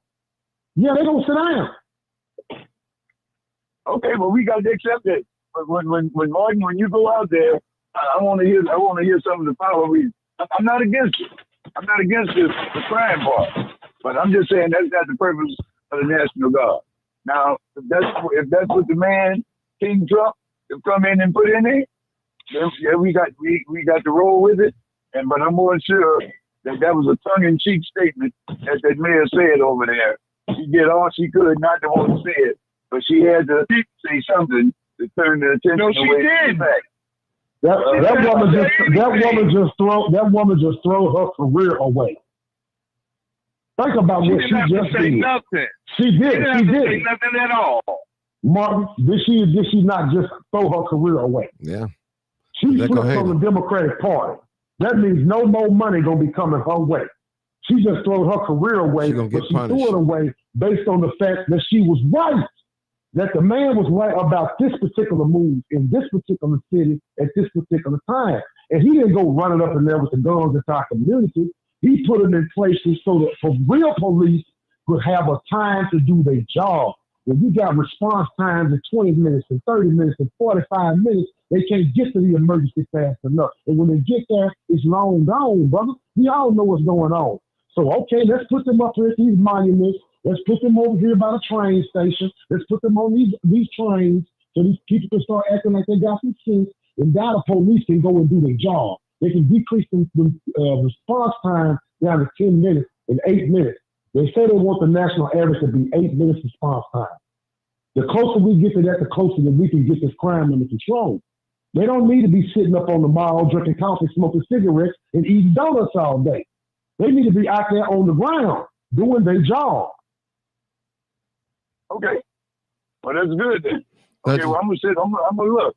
Now, I agree with you, brother. I'm not disagreeing with. I don't want to see no crime. I was just speaking about. I got the same fear you got, brother. I got the same fear you got. It just could go the other way. But the people they got on the streets is not police. They're not civil enforcement trained. So what they're gonna do is put them up here on these monuments. Let them ride on these trains. Let them sit up on these L stations. Am I right, Martin? Let them sit up there on these L stations during rush hour so these folks can go to work and go to school without this nonsense. That's what I want to see. Well, I mean, and make these police do their job. Curtis Lee, he had the boys over here. What you call them boys with the tabs on their head? Years ago, they had them over here. The Angels. Garden Angels. The Garden Angels. Yeah, the Garden Angels was out there doing it. Well, these boys don't want to listen. I heard our young men. Go ahead. Let me just say this, old timer. You know I respect you. I know you're a family man and God-fearing man. But let's be honest, brother. We may not like the messenger, and the messenger is Donald Trump. I'm not a Donald Trump fan like that at all. But guess what? If he can do some good, I sure enough can recognize it. Tell him, and he done some good on this one. Now, we know and I know that black people respect white folks. They'll act up with another black person, but they won't do it to a white person. There's a fear. You know that. You know, black people in this country, we try to be just like white people. Our women, our men, all that. Try to be like them. So, other words, Donald Trump, to me, this is my personal opinion, is flexing his power, his muscle. He's showing these Democratic cities, and I live in one, and I am a registered Democrat. This is how you get things done. Don't you know by this happening, it's going to gain him a lot of respect. People may not like him. There's a lot of people that you respect, but you don't care for them. But for somebody that can come outside and get on the public transportation and can drive their old school car, their fancy car, and not get carjacked in 10 to 12 days, that's a beautiful thing, man. That's almost like you buying a $400,000 or $500,000 house and the gang member standing in front of your house or your building. Ain't nothing you can do about it. Nothing you can do about it.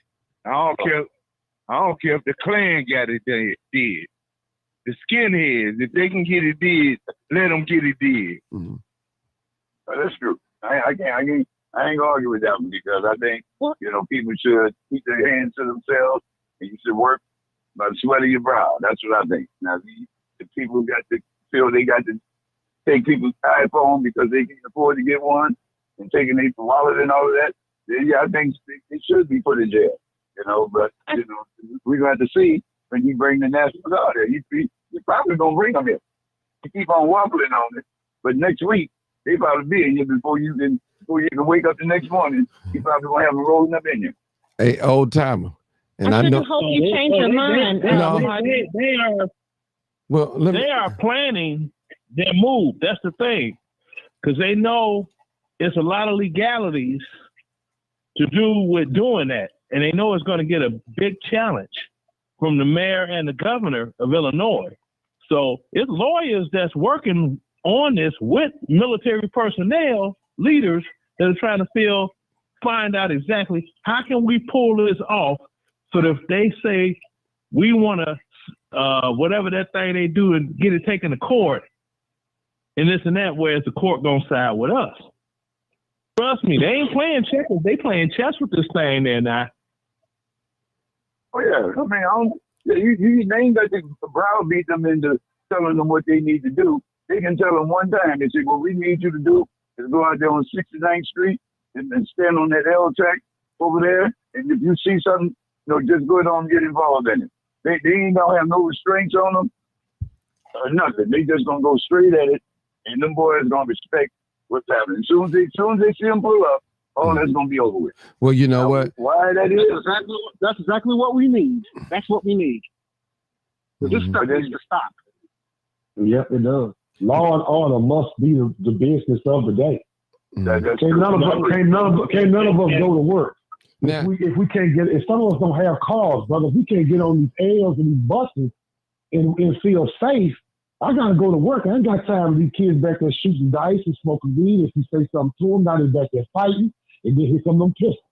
It's this civil control must be the business of the day every day, or we can't function as a country. Now, old timer, and it's like this. Now, you go to church in the city. How would you like somebody to put a big old gun in your face when you leave your car? You just had a Holy Ghost good time in God and everything. Now you come outside, somebody putting a big old pistol in your face and say, "Give me your keys, give me your key fob." You wouldn't like that, would you? You wouldn't like that.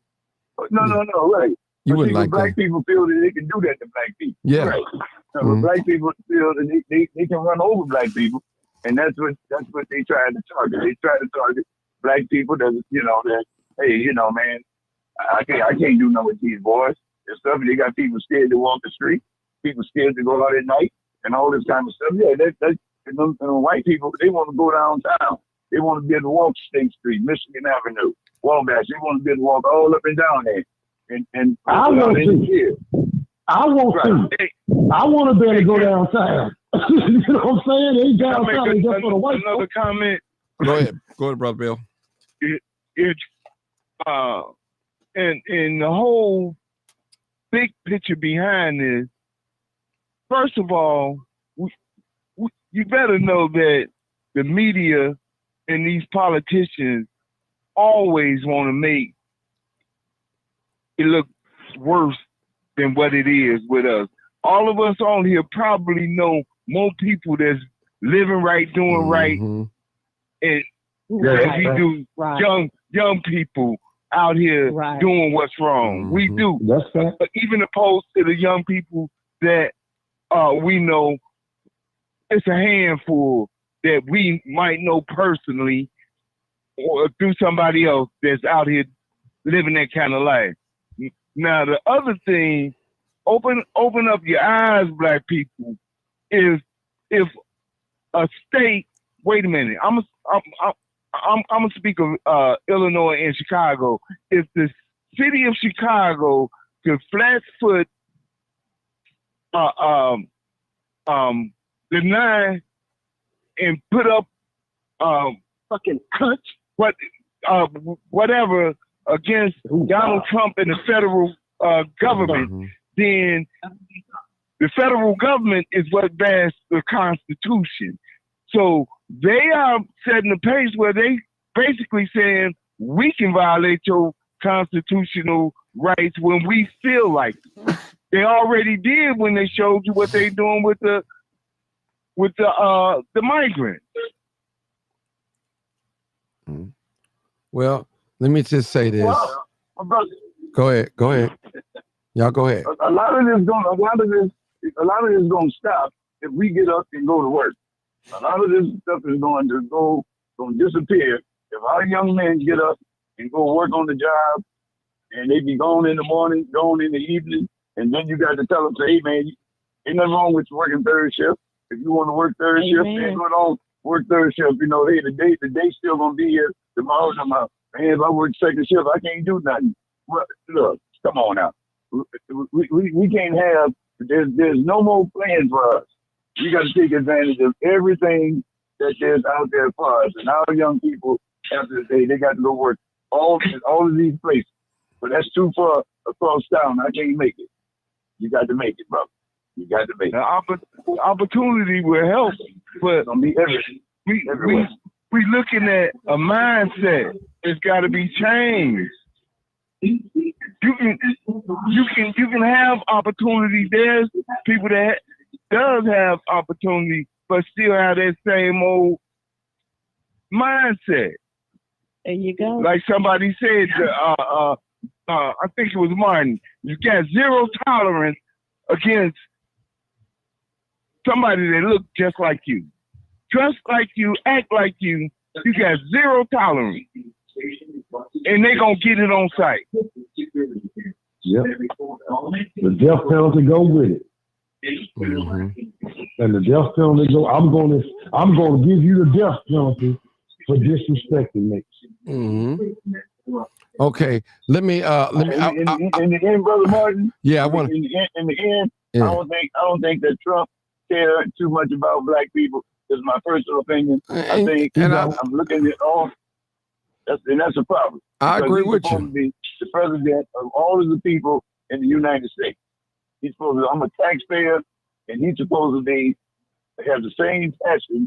You're told to post more, shout louder, and feed. He's cutting out student loans. He's cutting out, and he's doing a lot of things that's going to hurt a lot of Black people. And that's just the bottom line. And so we're going to be fighting with him outside of this crime stuff. There's a lot of other stuff that's going to take place with all these bills that he done signed that hasn't taken effect yet, that we have to be careful what we vote for because we're going to get it. Okay, hold on. I was told that I was misleading the people without saying the full quote. Okay, I was misleading the people. But see, I want to play this a little bit. We can't play the whole thing because okay, all right. Let me see if I can just play a little bit of it because I don't want to mislead nobody. Because I'm not about me. I tell the truth and shame the devil. Department of Human Services, Rachel Pierre. So I am here today. For those of you who are new to covering us, we are providing a situational update on the surge of federal resources in Washington, D.C. This will be a longish update. We're going to go through many slides giving you a state of affairs, and then we will have time for questions. I always want to remind people, I'm going to give you a quick little primer of who we are in Washington, D.C. We are, unlike any other place in America, not quite a state, not exactly a city. We function as a city, county, and state. More than 700,000 Americans live here. We have a greater population than 2 states, and we fulfill all of the responsibilities. And then when we talk about I'm trying to find out what you talk about. driven it down over the last years. The number. But Right. I'm going to get my glasses so I can Here we make go, sure right I here. can see it correctly. Here we go. But Oh, yeah, for there it is. There it is. carjackings, Let's let it the play. difference between this period, this 20-day period of this federal surge Listen. and last year represents a 87% reduction in carjackings in Washington, D.C. We know that when carjackings go down, when the use of gun goes down, when homicide or robbery go down, neighborhoods feel safer and are safer. So this surge has been important to us for that reason. I want to say that I have been personally engaged with Attorney General Bondi and the President's Chief of Staff, Susie Wiles, and I spoke with the President this afternoon. And I was reminded of our first meeting after his re-election where we discussed shared priorities for the district. There, I was reminded that the President's interest in cities predates his time in office, and his knowledge of D.C. had significantly increased from the first time he was in the White House. And so we knew that the priorities around safety and investment in infrastructure would be on the President's mind. Now, since this surge has begun, it has been my charge to my team, especially the chief, to make sure that while we have federal resources, that we are strategically using them to enhance MPD's efforts and to make sure that we are getting the best outcomes for DC residents. While at the same time making sure that we're living up to our commitments to DC residents and protecting local control and our autonomy. So we'll say a little bit more about what has worked and what we think needs to change. But before we do that, we're going to say a little bit more about the beautification efforts in D.C. So let me first say how proud we are of our city and how beautiful and green our city is. When people visit our city, they comment on how green it is, how wide the avenues are, how many trees we have, how great our parks are. And it is an effort that we take great pride in as city officials. Our teams, of course, include DPW, DDOT, DGS, Parks and Rec, and our teams work with federal partners. The map you see, I think all of the red is federal parks, and like many things in Washington, there is a mix of local and federal responsibility. And the red spaces that you see are major federal parks as well as pocket parks throughout the district. The district over the last 10 years, I have had a significant effort on improving infrastructure, especially alleys, local streets, trees. I'm gonna hold it right there. Let me get this screen up. Hold it right there. I was trying to get some more stuff so I could be fair, transparent. We don't want nobody to think that we trying to make something that's not being said. You listen. This is not about if Donald Trump liked black people or not. I can care less. He have his right to not to like black people. That's on him if he want to do that. But what we're trying to do, we're trying to get our community safe. Now, I believe that we should solve our own problems, but there's nothing wrong with a little help. None. But I hope, like Bobby said, Illinois politicians are listening to her and taking notes. They should. We need help, people. We need it. We definitely need it here in the city of Chicago. Nobody wants to go outside and get carjacked. No one wants to walk their little daughter down in a stroller and worry about getting shot by a stray bullet or something. So this is real, people. I don't care what nobody say. This is real. All of us want to be safe. When we leave our home, we don't want to die from a straight bullet. Now, we're going to leave this place, whether if it's a failing health or whatever it is, or accident, but nobody want to leave here with a straight bullet that wasn't meant for you or us, whatever. So this is real, people. You got to give credit to whom credit is due. It worked. It's working. The proof is in the pudding. Like it, love it, understand it. I don't care if you don't like the messenger. Just listen to the message.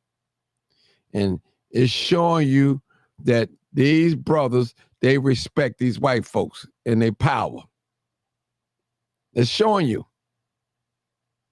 Well, as y'all said earlier, a lot of them is in hiding. They're in hiding. Well, hey, let them stay in hiding. All right. Please. Stay in hiding. Don't come out so we can have some peace out here.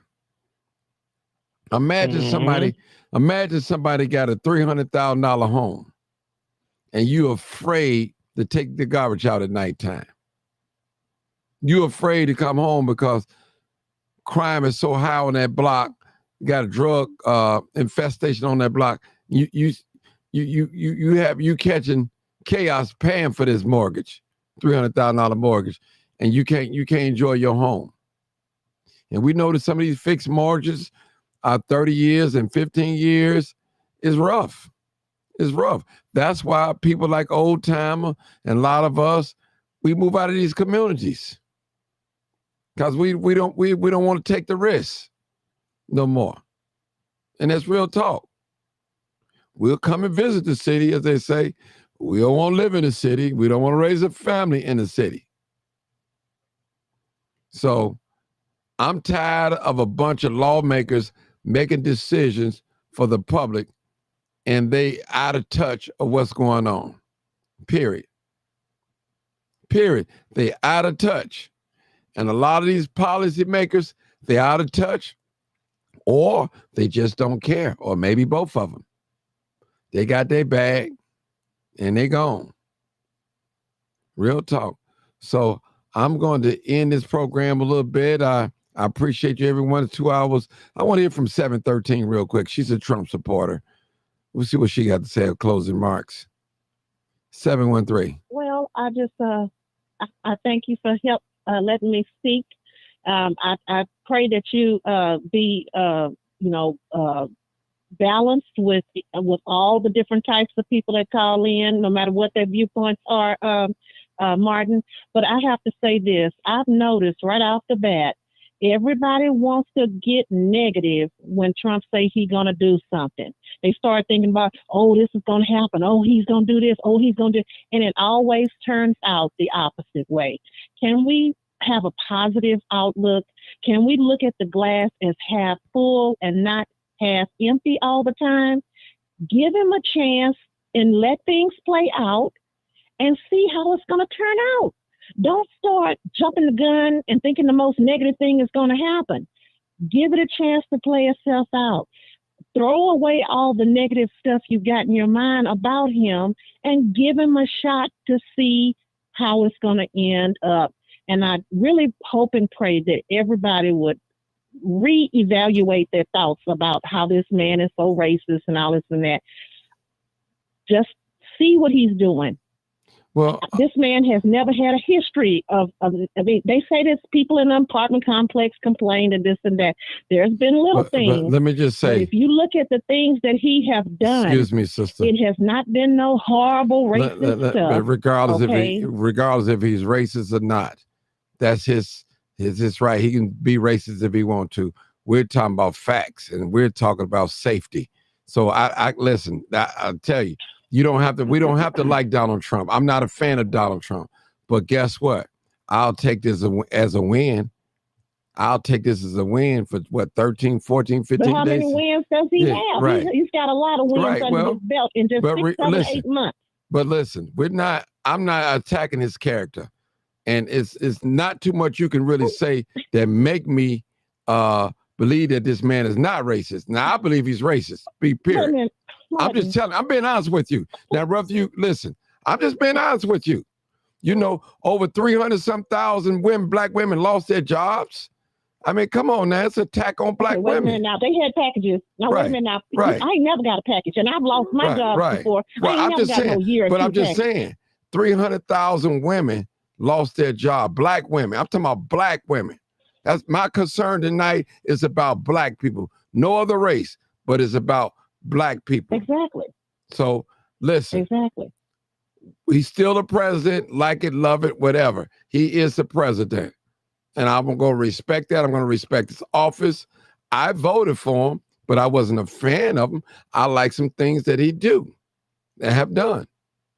But I'm not worried about if he's racist or not, because I know in my mind what it is, but I'm worried about crime right now. That's number one thing right now. I am the crime chaser, and I worry about crime. And I want us to be able to come outside, enjoy this last couple of weeks of summer. Period. That's my biggest concern. I'm not on here trying to make black people like Donald Trump. That's not my goal. My goal is to respect that man for what he have helped enhance the people to do in that district of Republican, whatever y'all want to call it, city, county. Yes. Okay, let me ask you this question. What other president has come to these communities and tried to clean them out and get rid of this crime and put the National Guard in? Not now one of them, and especially old Biden. They did not care. Crime was running rampant in Chicago and Baltimore and New York and all these places. He did not even try to stop it. Come on, people, open your eyes. Well, Biden facilitated by bringing criminals into blinded by emotion. Blinded by emotion. Well, I'll say this. Well, I appreciate everybody for coming on here tonight, but I'm not trying to get in a Democrat or Republican debate or whatever. Both of the parties are racist. Only party that ever been for black people in this country was the Black Panther Party. No other party. That's the only party. So you can say whatever you want. You can jump out the window and comment whatever you want. Nobody like black people, including black people, period. You can say whatever you want to do. Because if they did, look at our communities. Ain't no white savior going to come and save us. We got to save our own selves, period. Right. That's what I have to say. That's me. Part of the right. Martin, that's a part of the puzzle that we have to fix also. We have to start loving it. And I agree with everything everybody said on here. But he's doing his part. Now we got to do our part. Okay? The women, older women talking to the younger women. The older black men talking to the younger black men. We got, in my family, the black man I asked my Uncle Michael, I said, why don't you talk to my cousins, Charles and Terrence and all them, the younger men, and tell them stuff. I ain't telling them what to do. They got their own lives.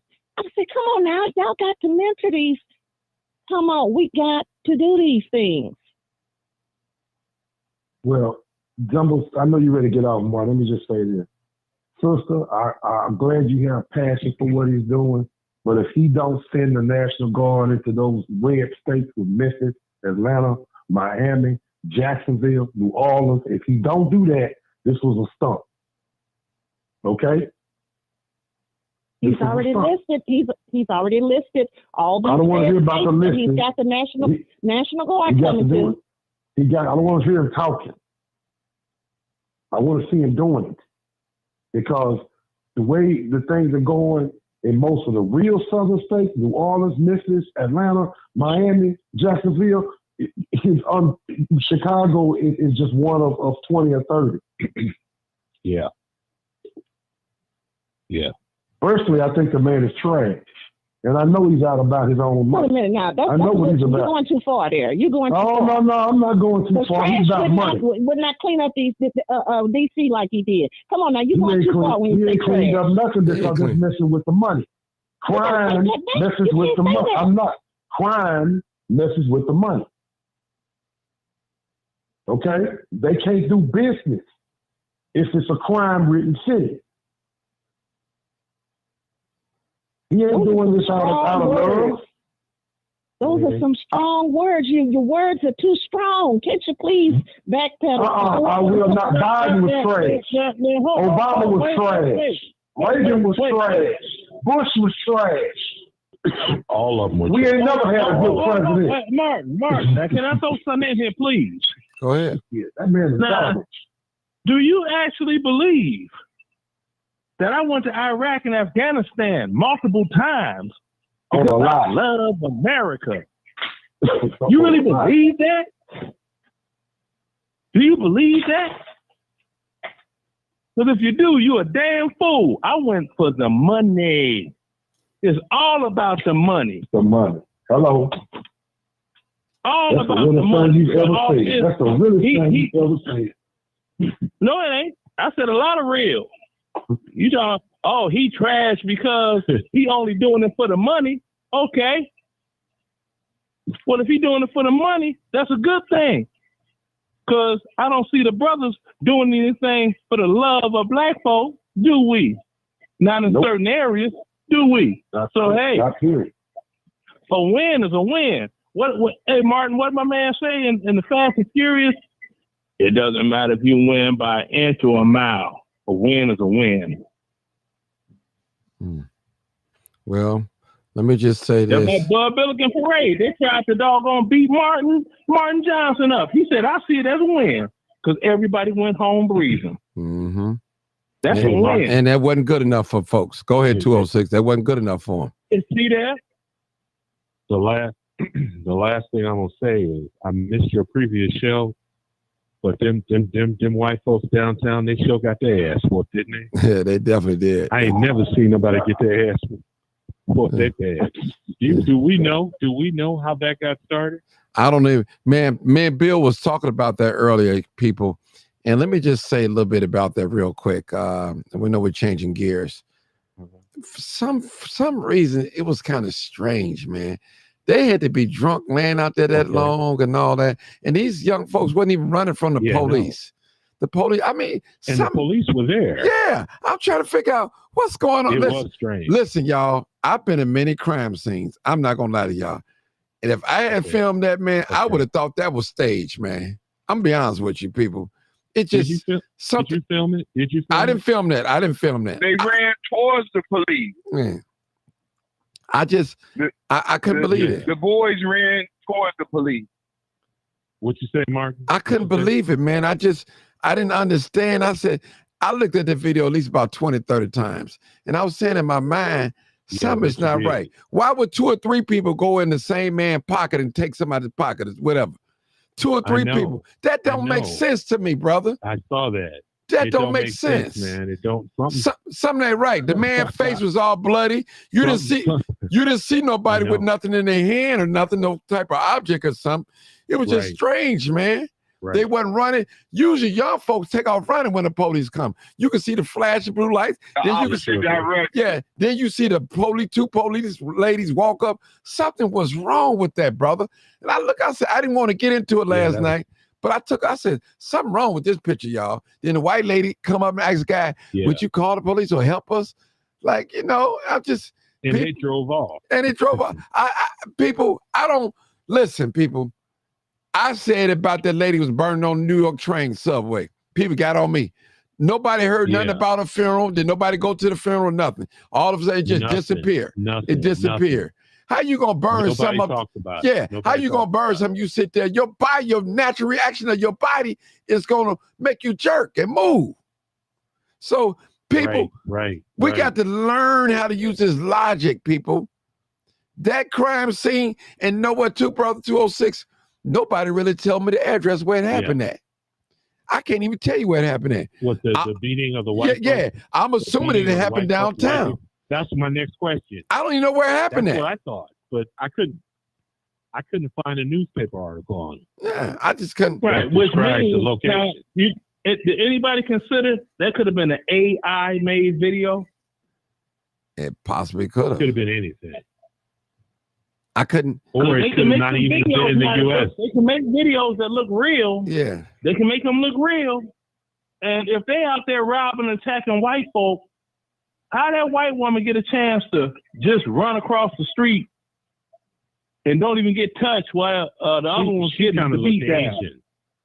She kind of looked Asian, though, I think. I thought she was Asian with the white pants on. Bill, Can you help me? Bill. They So were gone. we're not the only one thinking like it, because I said, this don't look real. Something fits. Man, I've been, you know how many crime scenes I've been in my life, and something like it, fights I've watched, and that just, it was just something about that. I don't know what it was. I don't know. It could have been AI. I don't know, people. I'm trying to figure out, where did it take place at? Somebody did put a link in there. Or reenact. Yeah. I don't know. Something ain't right with that because it didn't even hit the news. Right. Well, but the Nordstrom, when they ran up in Nordstrom and ran out of that was on every news station. Yep. So people, People that- getting look- their ass whooped. yeah. I mean, I looked at it and I'm like, okay, where did this happen at? And somebody said one of the teenagers was 15 years old. Well, it was a teenager or something. They put a link up there. I got to go back and check that link or something, because I brother, personally, it didn't look right to me, man. That scene. Somebody go look at it again.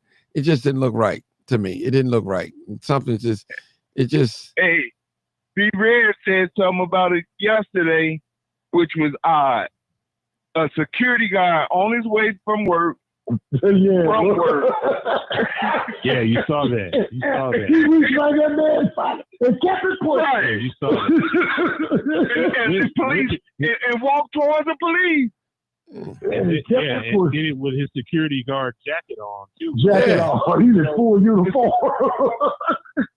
Meanwhile, I you got don't know, a man. body on the curb, stretched out like a corpse, hands to his side, not slumped over, no kind of weight, legs crooked. well, I mean, you know what, Martin? if it's real, I don't know. if it's real, people, y'all forgive me, but it just looked at, I can't understand how 3 people go in the same man pocket. That's what I'm talking about. Yeah. That's just, Yeah, you know, that's it. now let me say this, y'all, before Ain't you, nobody- ain't sorry, nobody on here, I Paul. want to say this. Let me just say this. There are people that pay young people to go out there and start riots and all that. We all know that. And start, they Yep. pay them to do Yep. that. Yep. They pay. So don't act like it ain't happened. Your son might have got recruited. He ain't gonna tell you, or she ain't gonna tell you. We know it. People pay people to act up, especially downtown. And that video where we witnessed there will send a chill to other white folks. Say, hey, yeah, we need Trump here. We need Trump here. And somebody might do. Yeah. But he's going, if Trump comes here, that's the video that he's going to use right there. I guarantee you that. I guarantee you that. Positive, for sure. If he comes Hey, here, Martin. yeah, go ahead.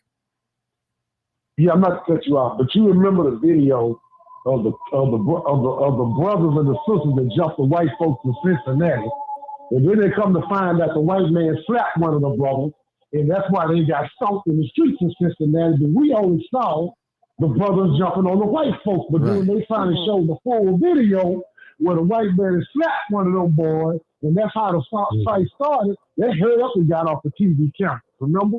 I actually thought that was one of the, I thought that might have been the situation because they kept saying they fighting, they still fighting. See, that don't sound like a robbery. You know, that sounds like, you know, they did one of those Cincinnati moves or you said the wrong thing to these brothers or something crazy, and they paid the price for it. Now, They were stressed out there, brother. You hear me? but my thing is, brothers, if you fighting some white folks, y'all out there fighting, man, when y'all went in their pocket and started trying to go in there, that's robbery. That's robbery. Now, that could have very well been a racial slurs and y'all got to fight. That could have been that. I don't know. I wasn't there. But when you start going in their pockets and searching their pockets, that's a robbery. That is a robbery. Yeah. And if you got any kind of weapon, it's armed. Yeah, that's strong arm. Yeah. Mm-hmm. Yeah. Yeah, I thought it might have been something like that, but I could only deal with what I saw. Just like we did when we saw the video of the brother jumping the white boy in Cincinnati, but then somebody would have showed the whole video where he done slapped somebody, and saying, well, it's that self-defense thing again. Right. You step outside yourself and put your hands on somebody, you can expect to get whatever come your way. That's You it. can't cry about how they decide to handle your ass. Yeah, that's it. That's it. Yeah, well, that's what happened. The white man slapped the black man, and they jumped and they hit him. But it was a strange takedown. Yeah, but Right, it was a strange takedown. I have to yeah, say. but let me just say this, old time. Whatever happened last night on that video, whatever that video we don't know what happened in the beginning, but you can't justify going into a man that's on the ground knocked out their pocket now. Come on, that's come on, just now I can see you pat them down to see if they got a wallet or a pistol or something, but you literally going in their pocket, taking something out, that's robbery, man. Right. That's not gonna look good for the black brothers. That's not gonna look good for them. They're gonna, if that video is real, if it's real, maybe real, I don't know. That's a robbery. That's a robbery. So they better catch that security guard. He hit that nick and he kept it pushing. He wasn't trying to fight nobody. He grabbed that money and kept moving. Boy, he didn't even break stride. Yeah. He hit that nick and didn't even break stride. Shit. Well, I'm to say this. As far as that sister talking about somebody, getting on Trump. I mean, Trump, he put himself in this position. Trump just don't care. The Caucasian people tell you that Trump don't care about white people nor black people. So we're not the only one that's got a gripe against Trump. But a lot of other white people, you got a lot of Republicans saying that they hated that they voted for Trump right now. So this is what this is. Go ahead, sister. You guys have really got to stop bashing Trump. You've got to stop it, because I'm telling you, the man is not perfect. Nobody's perfect. Give him a little leeway to make some mistakes. He's done a great job so far, and he's continuing to do it. If you guys would stop using all these harsh words to describe him and put him down every 5 minutes. What are you talking about? He's doing a great job. He's proved himself to be a liar. He's proved himself to be a liar. And I can't stand a liar. He's not a liar. Oh, yes. Oh, but he is. I can't. He's a liar. Now, there are some things that Sister, can I throw a little something on the table? The brothers can use any term they want. It's their freedom to right. speak. That is true. That is true. But sister, can I throw something on the table? Yeah. Can anybody on here name one policy that has happened since Trump has been in office that directly affected them or their money or anything to do with their life? Go. Well, of course, overtime. I'm always gonna get no taxes on overtime. No. That's directly. That's in the big beautiful deal, okay? Sister, and those immigrants, getting them out of here, it helps us. Sister, let the anti-Trumpers answer. What has he done that's directly affected them in an adverse way? 3,000 women got laid off in 3 weeks' time. 3 months. 300,000. Yeah, but they were doing. They were doing that during Biden. You? Yeah. No, but see, that's black women. That affect my race. That's affect the race, brother. It does. Okay. But hold on. But what I'm saying is, brother, Why it had to be 300,000 black women? Why it couldn't have been whites in there, Hispanics? It was 300,000 black women. That's all I'm saying. Now, I like some of Trump policies. Don't get me I know wrong. what you're saying. I'm just saying, but 300,000 black women, brother, listen, I'm raised first. You can't just. Where are you getting this number from? Sister, you haven't heard? 300 black women got laid off. Look, I've Lost never their job. heard of You haven't heard that? You want me to pull it lost up? their job, but not 300. Yes, 300,000. Yeah, it's documented. It's documented. It's documented, sister. It's documented. But they were doing it. It is that We're also that doing it is during the that Biden is documented, but I'm talking personal. Yeah. Oh, you know. No, he redistricted my district. Look. He redid my And none of district, them- and I lost my congressperson. I'm going to. That affects You me. talking about Jasmine Jasmine- Crockett? She represents my district. I voted for Oh Jasmine no, Crockett. she don't even need to be in there. So Well, wait a minute. I answered the question. Okay, hold on. I answered the question.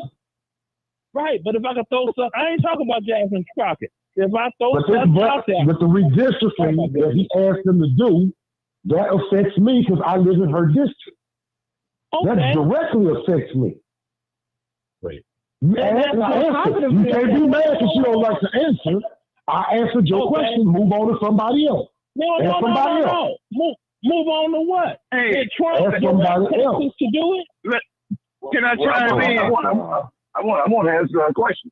I want to answer a question about immigration.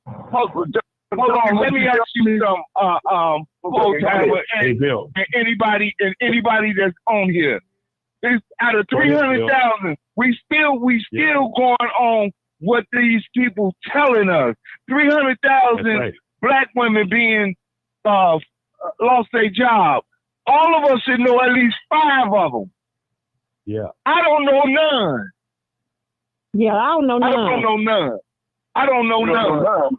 Look, Mike, No. I can tell you No. one. Black Some of black us women the most should know at educated, so they'll least be 5. fine.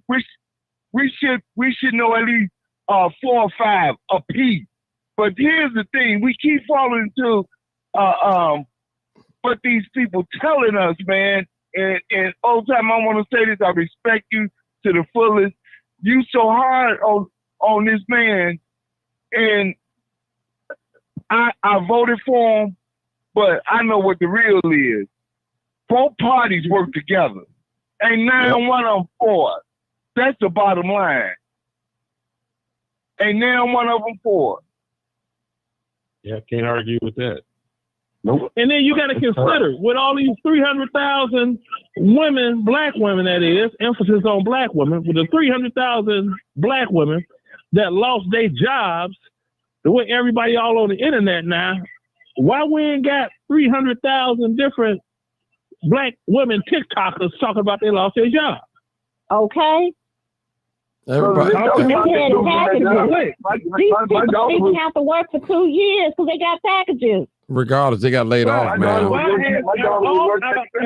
of all the black women, and you know black women love Martin Johnson's show. They love it. Where is the black woman that got fired? Now, one bit on here that say she got Martin show. she lost her job. Okay. Nobody that we know talking. Old timer. I'm telling you, my daughter was working for the Pentagon. She lost her job. She was actually working at the Pentagon. So this man, Did you get a package? but the package is gonna run out. The package is over in September. So she did get a package. Hey, I ain't never got no package when I was let off. Come on, man. Old time. This is what I'm trying to. This is what I'm trying to get us to see. Old time. Stop looking at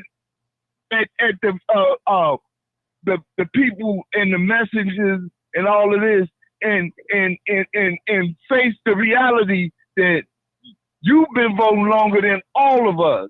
That these people done played in your face and let a whole race of people that they said walk thousands of miles to come here and allow them to be ahead of you. Okay. Me out too. That's a horse of a different color. Now you. No, it's not. No, it's not. That's a horse of a different color. It's a whole Democratic Party in which I still believe it wasn't them by themselves, because the Republicans are just as guilty because they was complicit and watched it happen. There was something that could be done. Yeah. It was something that could be done. And meanwhile, I'm out here working, and B-Red, he's a truck driver. He going to these different places, and all you see is Latinos, and they're allowing other Latino drivers to go in front of him, and he's been there for an hour, 2 hours, or whatever. I went to a place, and it wasn't in the urban area, and this was last week.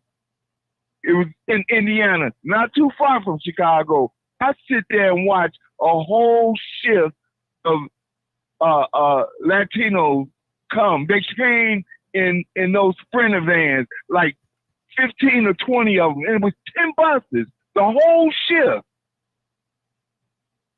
Right now, there was white people that worked there because they're gonna look out for their own in that town that they was in. They gonna make sure that they people work, but we ain't got nobody to make sure we work. That's true. I agree. Because I just act against it. Well, what we gonna do about that, though? What we gonna do about it? I know only one black woman and a black man that own trucking companies. Martin been saying it's only been one party that had our interest, and that was the Black Panther Party. You got to form a new one. You got to form something that's gonna be respected and loved. That's got a hint of a touch of fear in people that's going against the grain. You know, that's and the bottom line. I want to interject. If black people get up to where they're making a lot of money, we need to create jobs, open businesses, and employ our other black people. We need to set up a real plan, a blueprint on how we're going to help empower each other. Mm-hmm. You know who they let have those jobs working in HR? The ones that ain't gonna do it, that say I ain't gonna help no black person. They don't know how to come to work. They gonna mess it up. They gonna mess it up for me. That's who they let in there. I got a sister that got master degree in HR. Ain't worked a day in there. They ain't nobody hired her in HR, and she has 2 associates, a bachelor's, and a master's in HR. And she ain't had a job yet doing it. She has a job, but not in HR. Yeah, that's been a big old All right, y'all. Check this out. Let me All right, we Sarge, put we something done. out there.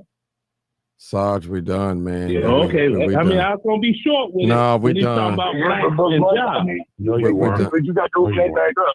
Yeah, See, blacks what and y'all jobs. did, We done, what y'all. you did threw the Democratic Party under the bus some kind of way, and then you ain't giving no other alternative. Now the old Whig Party that they used to have, that's the old Republican Party. They ain't never really been all the way in bed with black people, even though some of them had wanted to have some free blacks. But they always fed us with a long handled spoon, and that's why we Democrats today, because they didn't want to embrace us all the way, and they turned on us in the 60s, and that's why blacks are voting Democratic right now. So you can't make a case for the Republican Party and blacks.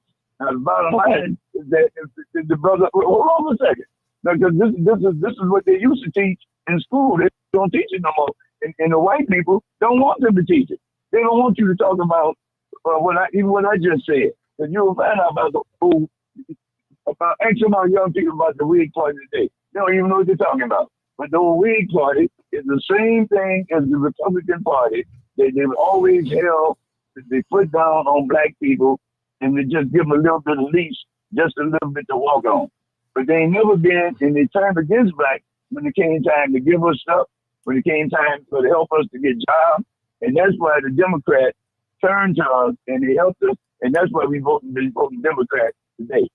Now it's up to us. They have to understand the sister say about getting jobs and all that. I don't know how we gonna do it. But if you leave them out this Democratic Party, brother, you ain't got nothing coming. You can take that for what you want, but you ain't got nothing coming.